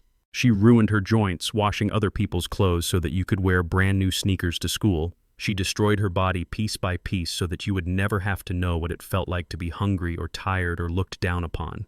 I paused. The peel was getting longer, hanging from the apple like a red serpent. "She died early because she worked herself to death," I continued. "She gave everything she had. Her health, her youth, her life. She gave it all to build a foundation for you. She thought that if she sacrificed enough, you would grow up to be a man of honor, a man who understood the value of hard work." I looked up from the apple. I looked directly into Trey's eyes. "She sacrificed her life to give you a future," I said. "And I sacrificed my kidney to give you a second chance." "And how did you repay us, Trey?" Trey swallowed hard. He tried to look away, but my gaze pinned him to the mattress. "Dad, please," he whimpered. "Put the knife away. You are scaring me." "You should be scared," I said. I sliced a piece of the apple and popped it into my mouth. I chewed slowly, savoring the crunch. "You should be terrified, because you are lying to the only person standing between you and a prison cell." Trey flinched. "I am not lying," he cried. "It was Courtney. I swear." I stood up. I closed the knife with a snap. I walked over to the bed. I leaned down until my face was inches from his. I could smell the fear on him. It smelled like antiseptic and shame. "Drop the act," I hissed. "I saw the video, Trey." Trey froze. His mouth opened, but no sound came out. "I saw you in the kitchen," I said. "I saw you taste the powder on the spoon. I saw you laugh. You were not a hostage. You were a partner. You were enjoying it." Trey crumbled. The mask of the victim fell away, revealing the terrified child beneath. He began to shake violently. "I did not want to," he stammered. I wanted it to be over." "Why?" I asked. I did not shout. I did not scream. I asked the question with a quiet intensity that demanded an answer. "Why arsenic, Trey? Why poison? If you wanted the money so bad, why didn't you just ask? Why didn't you just wait? Why did you have to kill me in such a painful, slow way?" Trey looked down at his hands. He was crying now, but they were real tears. Tears of a man who had been stripped naked and forced to look at his own ugliness. "Because you wouldn't go away," he whispered. "What I asked." "You were always there," he said, his voice rising in pitch. "You and your stories about the war, you and your old truck, you and your loud laugh. You were everywhere, Dad." He looked up at me, and in his eyes I saw something that broke my heart more than the poison ever could. I saw hatred, but it was not hatred for me. It was hatred for himself projected onto me. "Courtney, she comes from a different world, Dad," he said. "Her family. They are important. They are sophisticated. And every time you came over, every time you sat at our dinner table, I saw them looking at you. I saw them looking at your calloused hands. I saw them looking at the way you ate." He took a jagged breath. "You are too loud, Dad. You are too black." The words hung in the air. They were toxic. They were radioactive. "You embarrassed me," he confessed. "You were a reminder of everything I was trying to escape.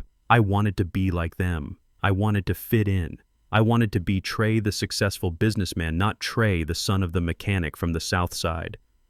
He looked at me with a desperate, pleading expression. Courtney said that as long as you were around, I would never truly belong. She said you were an anchor dragging me down. She said that if you were gone, if you just faded away quietly, we could start over. We could be free.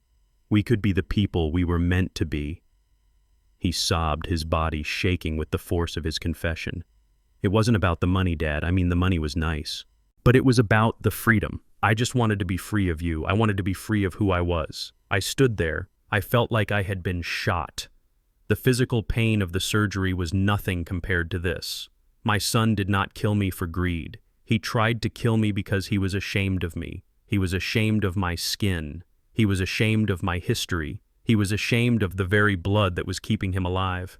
He had learned to hate himself so much that he had to destroy his origin to feel whole. I looked at the apple in my hand. It was bruised now where I had squeezed it. I placed the apple on the bedside table next to the untouched glass of water. You wanted to be free, I said, my voice hollow. You wanted to escape your history. You wanted to escape me. I turned away from the bed. I walked to the window and looked out at the garden. The sun was setting, casting long shadows across the grass.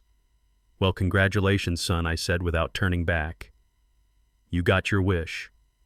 You are free of me, Dad, Trey whispered. What does that mean? It means that the man you were ashamed of is gone, I said. The father who embarrassed you is dead. He died the moment you told me the truth. I turned around to face him one last time. The man standing in front of you now is not your father, I said. I am just the witness for the prosecution. And I promise you, Trey, I will be the most sophisticated, articulate, and ruthless witness you have ever seen. Trey began to wail. He screamed for me to stop. He screamed that he was sorry. He screamed that he didn't mean it. But I walked out of the room. I closed the door on his screams. I closed the door on his shame. I walked down the hospital corridor, my steps echoing on the tile. I was alone. I was wounded. But I was standing tall. I was a black man. I was a mechanic. I was a Marine. And for the first time in a long time, I was proud of all of it. The courtroom smelled of floor wax and old lies. It was a sterile, windowless box designed to strip away emotion and leave only the cold, hard facts of the law. But today, the law felt very far away.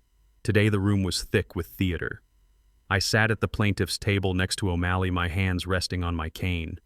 My side still ached from the surgery and the stitches pulled tight against my skin every time I shifted in the hard wooden chair. Across the aisle, Courtney and Trey sat huddled together. They looked like frightened children. Courtney was wearing a modest gray cardigan, a stark contrast to the red dress she had worn the night she toasted to my death. She had scrubbed her face clean of makeup and pulled her hair back into a severe bun. She was playing the part of the grieving, misunderstood victim to perfection. Trey sat beside her, his head bowed, his shoulders slumped.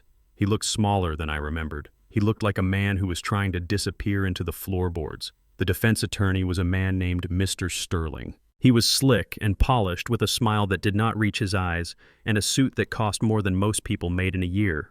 He paced in front of the jury box, his voice rising and falling in a practiced rhythm. He was not arguing the facts of the case because the facts were damning. He was arguing the narrative. He was painting a picture, and I was the villain. "Ladies and gentlemen of the jury," Sterling said, gesturing dramatically toward me, "you have heard the prosecution talk about poison. You have heard them talk about greed. But let us talk about reality. Let us talk about what happens behind closed doors in the Jefferson household." He stopped pacing and leaned on the railing, looking at the jurors with a conspiratorial expression. "Arthur Jefferson is a war hero, yes. We thank him for his service. But we all know that men who come back from war do not always come back whole. They come back with ghosts. They come back with a need for control, for strict discipline, for absolute obedience." I tightened my grip on my cane. I saw where he was going. He was using my service against me. He was turning my discipline into abuse. Trey Jefferson grew up in a prison. Sterling continued, his voice dropping to a sympathetic whisper. A prison of expectations. A prison of fear. He was terrified of his father. He was terrified of the temper, of the shouting, of the demands. And when he married Courtney, she became a prisoner too. Courtney dabbed at her dry eyes with a tissue. One of the jurors, an older woman, looked at her with pity. This was not a murder plot. Sterling boomed, spinning around to face the room. This was an act of desperation. This was a cry for help. The defense asserts that if any toxic substance was administered, it was done under extreme duress. It was done by two young people who felt they had no other choice. They were trapped. They were financially controlled. They were emotionally battered by a tyrant who used his money as a weapon. He pointed a finger at me. Look at him. He sits there stone-faced. He does not cry for his son. He does not show mercy. He drags his own flesh and blood into this court because he would rather see them in prison than see them happy. That is not a father. That is a dictator. And sometimes, ladies and gentlemen, when you are living under a dictator, you do irrational things just to survive. The courtroom murmured. I felt the eyes of the jury shifting. Sterling was good. He was twisting the truth so effectively that I almost didn't recognize my own life. He was turning my generosity into control. He was turning my love into tyranny. He was making the jury believe that poisoning a father was a reasonable response to having a strict parent. I felt O'Malley stiffen beside me. He started to rise to object, but I put a hand on his arm. Let him talk, I whispered. Let him build his castle. It will only make the fall more spectacular. Sterling finished his opening statement with a flourish, leaving the jury with the image of Trey and Courtney as tragic heroes fighting for their freedom. He sat down looking satisfied. Courtney squeezed his hand. Trey did not look up. Mr. Jefferson O'Malley said, standing up, "Please take the stand." The walk to the witness stand felt like the longest walk of my life. My leg throbbed. The cane clicked rhythmically against the floor. I could feel the eyes of everyone in the room on me. The judge, a stern woman with glasses, watched me over the rim of her spectacles. The court reporter hovered over her machine. Courtney stared at me with a look of pure hatred masked by fear. I sat down in the witness chair. The bailiff held out the Bible. I placed my large, scarred hand on the leather cover. I swore to tell the truth. And for the first time that day, the air in the room seemed to clear. Mr. Jefferson O'Malley asked, remaining at his table, "You heard the defense describe you as a tyrant, as a man who ruled his family with fear. Is that how you remember it?" I looked at the jury. I did not look at O'Malley. I spoke directly to the 12 strangers who held my family's fate in their hands. I am a Marine. I said, my voice deep and steady. I believe in order. I believe in respect. I raised my son to say yes, sir, and no, ma'am. I raised him to make his bed and look a man in the eye when he shook his hand. If that is tyranny, then I am guilty. Sterling jumped up. Objection. The witness is philosophizing. Overruled, the judge said quietly. Continue, Mr. Jefferson. I looked at Trey. He was finally looking at me. His face was pale. I worked hard. I continued. I built a business from nothing. I saved every penny so my son would not have to fight the wars I fought. I paid for his college. I paid for his wedding. I bought the house they lived in. I did not do these things to control them. I did them because that is what a father does. A father builds a foundation so his children can stand taller than he did. O'Malley nodded. And when you found out you were sick, when you found out you needed to give a kidney, did you hesitate? No, I said. Did you ask for payment? O'Malley asked. No, I said. Why? O'Malley asked. Because of trust, I said. The word hung in the air, simple and profound. I leaned forward slightly. A family is not built on blood, I said. It is built on trust. When you hand your child the keys to the car, you trust them to come home. When you sign a deed, you trust them to honor the gift.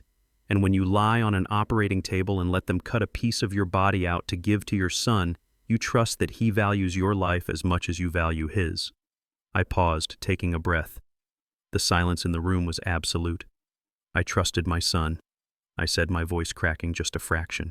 I trusted him with my life. I trusted him with my legacy. And I believe that despite our differences, despite the fact that I was an old soldier and he was a young businessman, he loved me. I looked at Courtney. The defense says I was controlling, I said. They say I used money as a weapon. But I never asked for anything in return for my gifts. I never asked for interest on the loans. I never asked for rent on the house. I only asked for one thing. I asked for the truth. I turned back to the jury. I am not here today because I am angry, I said. I am not here because I am vindictive. I am here because the trust was broken. And it was not broken by a harsh word or a strict rule. It was broken by a jar of arsenic and a smile. Sterling stood up to cross-examine me. He looked annoyed that his narrative was slipping. "Mr. Jefferson," he said, buttoning his jacket, "that is a very moving speech, but it is just words. You say you trusted them, but isn't it true that you installed secret cameras in your own home? Isn't it true that you were spying on them? That does not sound like trust to me. That sounds like paranoia." He smiled, thinking he had trapped me. "It sounds like a man who was losing his mind," he added. "A man who was imagining enemies where there were none. Can you prove that my clients had any malicious intent? Can you prove that this wasn't just a terrible misunderstanding caused by your own controlling nature?" He leaned on the witness stand, invading my space. "Can you prove, Mr. Jefferson, that your son actually hates you? Or is that just another one of your delusions?" I looked at Sterling. I looked at his expensive watch. I looked at his confident smirk. "I can prove it," I said. Sterling faltered. "Excuse me." I turned to the judge. "Your Honor," I said, "I have one more piece of evidence. It was not available during the initial discovery because it was recorded 3 days ago in the hospital recovery room. My lawyer submitted it into evidence this morning." I looked at O'Malley. He stood up holding a small USB drive. "Your Honor," O'Malley said, "we would like to play Exhibit G, the audio recording from the defendant's hospital room." Sterling objected immediately. He shouted about privacy, he shouted about entrapment, but the judge silenced him with a bang of her gavel. "The evidence is admissible," she ruled. "Play it." The courtroom fell silent again. The bailiff plugged the drive into the court system. A moment later, the sound of static filled the room. Then came the beep of a heart monitor. And then my voice, calm and quiet, asking a question. Why arsenic, Trey? Why poison? Then came Trey's voice. It was weak, but it was magnified by the courtroom speakers so that every scratch and breath was audible. "Because you wouldn't go away." The jury gasped. Courtney put her hands over her face. Trey slid down in his chair until he was almost under the table. The recording continued. "You were always there. You and your stories about the war. You and your old truck. You and your loud laugh." Then came the part that sucked the air out of the room. "Courtney comes from a different world, Dad. Her family, they are important. They are sophisticated. And every time you came over, every time you sat at our dinner table, I saw them looking at you. I saw them looking at your calloused hands." The jurors were leaning forward now, their faces masks of shock. "You are too loud, Dad. You are too black." The racial slur wasn't explicit, but it was there screaming in the subtext. The contempt was palpable. The shame was absolute. You were a reminder of everything I was trying to escape. Trey's voice continued on the tape. "I wanted to be like them. I wanted to be Trey, the successful businessman, not Trey, the son of the mechanic from the South Side. Courtney said that as long as you were around, I would never truly belong. She said you were an anchor dragging me down." The recording ended with the sound of Trey sobbing. The silence that followed was different than before. It was not the silence of anticipation. It was the silence of judgment. I looked at the jury. The older woman who had looked at Courtney with pity was now looking at her with revulsion. The men on the jury were looking at Trey with the kind of disgust reserved for traitors. Sterling stood there, his mouth slightly open. He had no objection. He had no spin. There is no way to spin a son admitting he tried to kill his father because he was ashamed of his race and his class. I looked at Trey. He had his hands over his ears as if he could unhear the truth he had spoken. I looked at Courtney. She was staring at the table, her face a mask of stone. She knew it was over. The narrative of the abused children had crumbled. The narrative of the controlling father had vanished. All that was left was the ugly, naked truth. Two people who loved money more than blood and status more than life. I stood up from the witness chair. I did not wait to be dismissed. "I think I have answered your question." "Mr. Sterling," I said into the silence. I walked back to my seat. My cane tapped against the floor. Click, click, click. It was the only sound in the room, and it sounded like the ticking of a clock counting down the final seconds of my son's freedom. The judge adjusted her glasses and looked down from the bench. The courtroom was so quiet that I could hear the hum of the air conditioning unit on the roof. It was a heavy, suffocating silence, the kind that comes before a storm breaks. Courtney stood next to her lawyer, her hands gripping the table so hard her knuckles were white. Trey stood beside her, his head bowed, his shoulders shaking with silent sobs. They looked small. They looked fragile. They looked nothing like the monsters who had poisoned my breakfast and toasted to my death in my own living room. The Honorable Judge Miller cleared her throat. She did not look at the defendants with pity. She looked at them with a cold, terrifying clarity. She picked up the sentencing papers. The sound of the paper rustling echoed off the wooden walls. Courtney Jefferson, the judge, began, her voice filling the room. You have been found guilty of attempted murder in the first-degree, elderly abuse, and conspiracy to commit fraud. The evidence presented against you was overwhelming. Your actions were calculated, cruel, and motivated by a greed that shocks the conscience of this court. Courtney let out a small gasp. She looked at her lawyer, expecting him to do something, to say something, but Mr. Sterling just stared at his shoes. He knew there was nothing left to say. You targeted a man who welcomed you into his home, the judge continued. You used his trust as a weapon. You manipulated his son, and when caught, you showed no remorse, only a desire to protect your financial assets.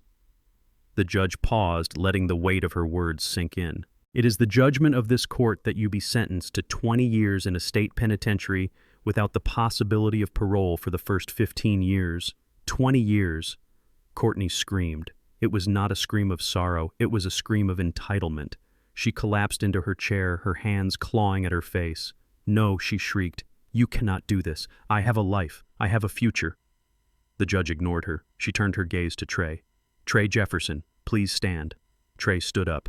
His legs were shaking so badly he had to lean on the table for support. He looked at me. His eyes were wide and filled with terror. He was looking for his father. He was looking for the man who had fixed his scraped knees and paid his tuition. But that man was not in the courtroom. The judge looked at him with a mixture of disappointment and sternness. You are the son of the victim, she said. You owed him a duty of care not just as a citizen, but as a child. Instead, you became an accomplice to his murder. You watched your wife mix poison into his food and you did nothing. You prioritized your inheritance over your father's life. Trey sobbed loud and ugly. I am sorry, he wailed. I am so sorry. Your sorrow comes too late, the judge said. And it seems to stem more from the consequences you face than the harm you caused. You are sentenced to 15 years in a state penitentiary. 15 years. The gavel came down. It made a sharp final sound that signaled the end of the Jefferson family line. Courtney was wailing now, screaming about injustice. Trey sank to the floor, his knees giving way under the weight of his new reality. The bailiffs moved in. They were big men with stone faces. They pulled Courtney up from her chair. They pulled Trey off the floor.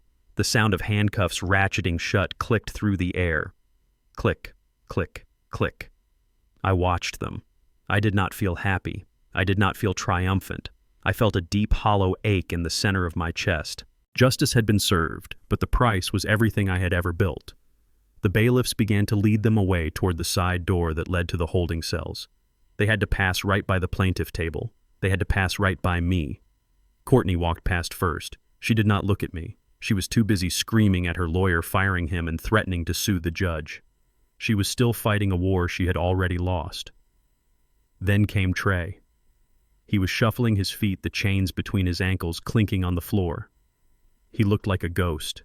His face was gray. His eyes were red. He looked up and saw me. He stopped. The bailiff tugged on his arm, but Trey planted his feet.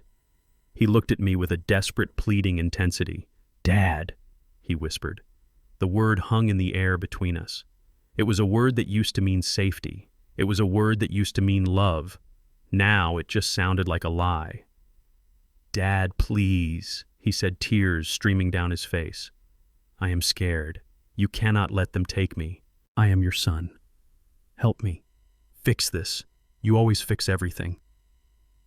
I looked at him. I looked at the boy I had raised. I looked at the man who had laughed while his wife put arsenic in my smoothie. I sat there in my chair leaning on my cane. I did not stand up. I did not reach out. I looked him straight in the eye. Trey waited. He was waiting for the softening. He was waiting for the father who could never say no to emerge. I took a deep breath. "I am not your father," I said. My voice was low, but it carried the weight of a tombstone. Trey flinched as if I had hit him. "What?" he gasped. "Dad, it is me. It is Trey." "No," I said, shaking my head slowly. "The man who was your father, the man named Arthur who loved you more than his own life. That man died." Trey stared at me, confusion mixing with his panic. "He died on an operating table 2 weeks ago," I continued, my voice devoid of emotion. "He died when he woke up and realized his son had sold him for a Porsche. He died when he heard a recording of you mocking his skin color and his sacrifice." I leaned forward slightly, my eyes locking onto his. "You killed him, Trey. You and your wife. You killed the father who loved you. The man sitting here now is just the victim, and victims do not save their attackers." Trey opened his mouth to speak, to beg, to plead, but no sound came out. The realization hit him. He saw the wall I had built. It was not a wall of anger. It was a wall of indifference, and that was far worse. The bailiff tugged on his arm again, harder this time. "Let us go, son," the bailiff said. Trey looked at me one last time. He looked at my hands, the hands that had held him when he was a baby. He looked at my face, the face he had been ashamed of, and he realized that he was truly alone. "Goodbye, Trey," I said. He let out a sob that sounded like an animal in a trap. He slumped forward and allowed the bailiff to drag him away. I watched him go. I watched the door close behind him. I watched the last piece of my heart disappear into the darkness of the justice system. I sat there for a long time after the room had cleared. O'Malley put a hand on my shoulder, but he did not speak. He knew there were no words for this. Finally, I stood up. My leg was stiff. My side ached. I adjusted my jacket. I picked up my cane. "I am ready," I said. We walked out of the courtroom and into the hallway. The double doors at the end of the corridor led to the street, to the sunlight, to the rest of my life. I pushed the doors open. The brightness of the afternoon sun hit me, making me squint. The air was fresh. It smelled of rain and exhaust and city life. I took a deep breath, filling my lungs. It hurt. Every breath was a reminder of the surgery. Every breath was a reminder of the kidney that was no longer there. I walked down the steps of the courthouse. I stopped on the sidewalk and looked back at the building. Somewhere deep inside that stone fortress, my son was being processed. He was being stripped of his name and given a number. I put my hand on my side over the scar. I remembered the doctor telling me about the nephrectomy. She said that when you remove a kidney, the body mourns it. You feel phantom pains. You feel an ache where the organ used to be. The body knows something is missing. It knows a part of itself has been cut away. But the doctor also said that the cutting is necessary. If the kidney is diseased, if it is poisoning the blood, you have to remove it. You have to cut it out to save the body. I thought about Trey. He was my flesh. He was my blood. He was a part of me just as much as that kidney was. For 30 years I had carried him. I had filtered his mistakes. I had processed his pain. But he had turned toxic. He had become a cancer that was eating me alive from the inside out. I felt the tears finally come. They were hot and fast-tracking through the wrinkles on my face. I let them fall. I did not wipe them away. "It hurts," I whispered to the empty street. "God help me, it hurts." I felt like I had amputated a limb without anesthesia. I felt the raw, jagged edge where my family used to be. The silence in my head was deafening. No more phone calls, no more Sunday dinners, no more hope for grandchildren, just silence. But as I stood there letting the pain wash over me, I realized something else. I was breathing. I was standing upright. My heart was beating. The poison was gone. The arsenic was gone. The lies were gone. I looked at my hands. They were old hands, calloused hands, black hands, the hands my son was ashamed of. I flexed my fingers. They were strong. They had built a life once. They could build a life again. I wiped my face with a handkerchief. I straightened my spine. I was Arthur Jefferson. I was a Marine. I was a survivor. I turned my back on the courthouse. I turned my back on the past. The surgery was a success, I said to myself. The patient survived. I tapped my cane against the pavement and began to walk. One step, then another. The pain was still there, but with every step it felt a little more distant. The scar would remain forever, but the wound was finally closed. I walked toward the parking lot where my old truck was waiting. It was time to go home. It was time to heal. It was time to live. 1 year had passed since the gavel fell in that courtroom. 1 year since I walked out of the courthouse and breathed the air of freedom. The seasons had changed 4 times, and with each change, the house on the hill had transformed. It was no longer the cold, silent museum where I had lived in isolation. It was no longer the crime scene where my son and his wife had toasted to my death. It was something entirely new. I knelt in the dirt, my knees pressing into a foam pad. The sun was warm on my back, a stark contrast to the cold hospital room where I had almost lost my life. I dug my trowel into the earth, turning over the rich, dark soil. It smelled of life. It smelled of potential. I was planting hydrangeas. I was putting them right back in the spot where I had once hidden the key that saved me. But this time there was no key buried in the roots. There were no secrets, just roots that would grow deep and flowers that would bloom blue and purple in the summer heat. "Hey, Arthur." I looked up. Standing near the porch was Jenkins. He was a Vietnam vet who had lost his left leg in '68. He was leaning on his crutches, wiping sweat from his forehead with a rag. "The delivery truck is here," Jenkins called out.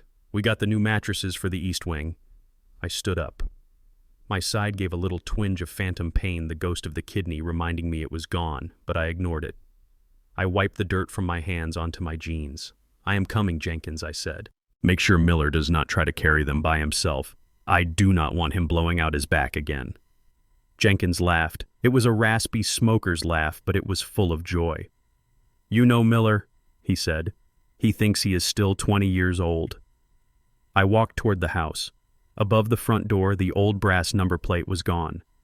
In its place was a simple wooden sign that I had carved myself, the Jefferson House for Veterans. It was not a shelter, it was a home. I had opened the doors to men like me, men who had served their country and come back to find that the world had moved on without them, men who had been discarded by their families or broken by the system. We had 12 guys living here now. We cooked together, we cleaned together, we told stories that only we could understand. I walked into the foyer. It used to be silent and imposing with its marble floors and crystal chandelier. Now it was alive. I heard the sound of a baseball game on the TV in the living room. I smelled a pot roast slow cooking in the kitchen. I heard the sound of boots on the floor. I was not the master of the house anymore. I was just one of the brothers. We unloaded the mattresses working as a team. We joked. We complained about our aching joints. We were a unit. For the first time in 30 years, I did not feel alone in this big house. I did not feel the crushing weight of the silence that Courtney and Trey had left behind. After we finished, I went to the kitchen to get a glass of water. On the counter sitting next to the fruit bowl was the mail pile. It was mostly bills and flyers for the shelter. But there was one envelope that stood out. It was small and white. The paper was cheap and thin. There was no return address sticker, just a stamp in the corner that read State Department of Corrections. I froze. My hand hovered over the pile. The kitchen went quiet. The sounds of the house seemed to fade away, leaving only the thumping of my own heart. I knew who it was from. I recognized the handwriting. It was shaky and cramped, not the confident script Trey used to have when he was signing checks. I picked it up. It felt light, almost weightless, but in my hand it felt like it weighed 1,000 pounds. I looked at my name, Arthur Jefferson, written in blue ballpoint pen. I stood there for a long time. I thought about the boy on the bicycle. I thought about the young man at graduation. I thought about the son lying in the hospital bed blaming me for his own hatred. Curiosity is a powerful thing.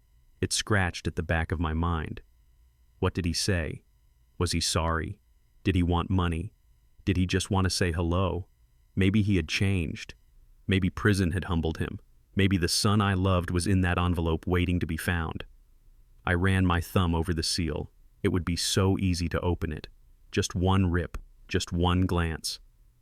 But then I remembered the taste of almonds in my soup. I remembered the feeling of the knife cutting into my skin. I remembered the look in his eyes when he told me I was too black for his world. I looked at the envelope again. If I opened it, I was letting him back in. If I read his words, I was giving him a voice in my head again.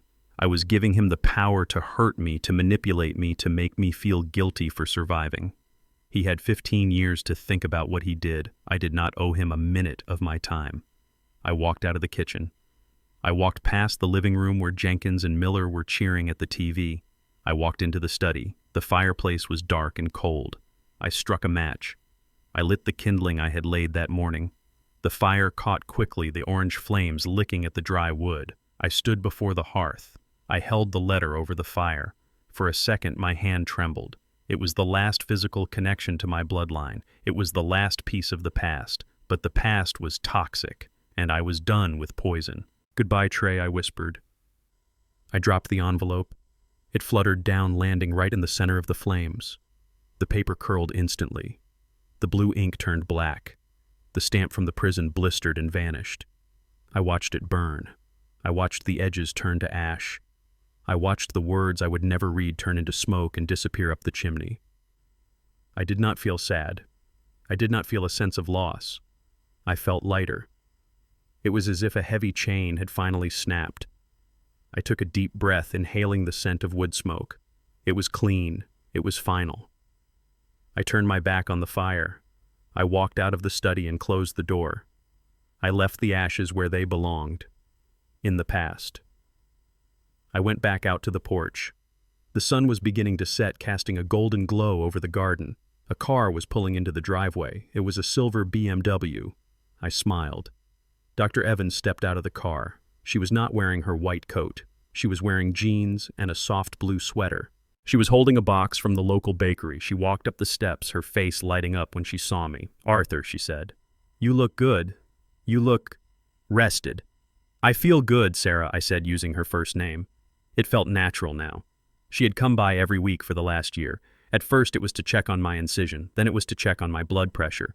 But lately the medical bag stayed in the car. We talked about books. We talked about gardening. We talked about life. She sat down on the porch swing. I sat in the rocking chair next to her.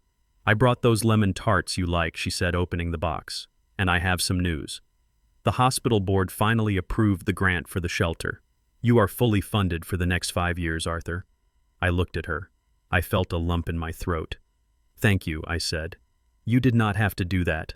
"I didn't do it," she said, smiling. "You did. You took a tragedy and turned it into a sanctuary. The board saw that." She looked out at the garden at the hydrangeas I had just planted. "How are you really?" she asked. "Today is the anniversary, isn't it?" I nodded. I touched the side of my shirt where the scar was hidden. "It is," I said.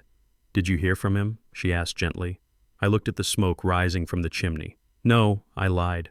But it was a kind lie. It was a lie that protected the peace we had built. "I haven't heard a thing. And I do not expect to." Sarah reached out and took my hand. Her hand was warm. It was the hand of a healer. "You know, Arthur," she said, squeezing my fingers, "you lost a family that day. But look around you. Look at this house. Look at Jenkins and Miller. Look at me." I looked at her. I saw the kindness in her eyes. I saw the respect. "I did not lose a family," I said. "I lost a tumor. And now I have room for something healthy to grow." We sat there as the sun dipped below the horizon, painting the sky in shades of purple and orange. We ate the lemon tarts. We drank tea. We laughed about something Jenkins had said earlier. I looked at the scars on my hands. They were the same hands that had held a rifle, the same hands that had held a baby, the same hands that had peeled an apple while my son lied to me. But now they were hands that planted flowers. They were hands that built a home for men who had nowhere else to go. The air grew cool. But I did not go inside. I wanted to savor this moment. I wanted to memorize the feeling of peace. I realized then that the doctor was right.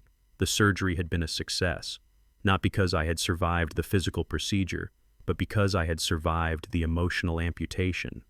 I had cut away the rot. I had severed the toxic limb. And in doing so, I had saved the rest of the body. The world tells us that blood is thicker than water. They tell us that you have to forgive family no matter what. They tell you that you owe your parents or your children your life. They are wrong. Family is not about whose DNA you carry. It is not about a last name. It is not about obligation. Family is the people who show up when you are bleeding on the sidewalk. Family is the people who tell you the truth when it hurts. Family is the people who respect you enough to never ask you to destroy yourself for their benefit. I looked at Sarah. I looked at the house full of my brothers. I had found my family, and for the first time in my life I was truly home. If you are listening to this and you are hurting, if you are holding on to a relationship that cuts you every time you touch it, if you are sacrificing your soul to please someone who only sees you as a resource, stop. Let go. It will hurt. It will feel like dying. But I promise you, on the other side of that, pain is a life you cannot even imagine yet. Do not let anyone tell you who you are. Do not let anyone take your dignity, and never ever set yourself on fire to keep someone else warm. I am Arthur Jefferson. I am a Marine. I am a gardener. And I am finally free. Thank you for listening to my story. If this touched you, please share it. You never know who needs to hear that it is okay to walk away. Until next time, stay strong. And remember, you are worth more than what you can give. The most profound lesson from this journey is that healing often requires amputation. We are taught that family is a permanent bond, something to be preserved at all costs. But when that bond becomes toxic, when it threatens your dignity and your very survival, holding on isn't loyalty, it's self-destruction. True strength isn't about how much pain you can endure for others. It's about having the courage to walk away when the people you love stop respecting you. Cutting ties doesn't mean you failed. It means you chose to save yourself so you could bloom again in a healthier garden. If Arthur's story resonated with you, hit that like button and subscribe for more stories of resilience and justice. Share this with someone who needs to know it's okay to choose themselves. See you in the next story.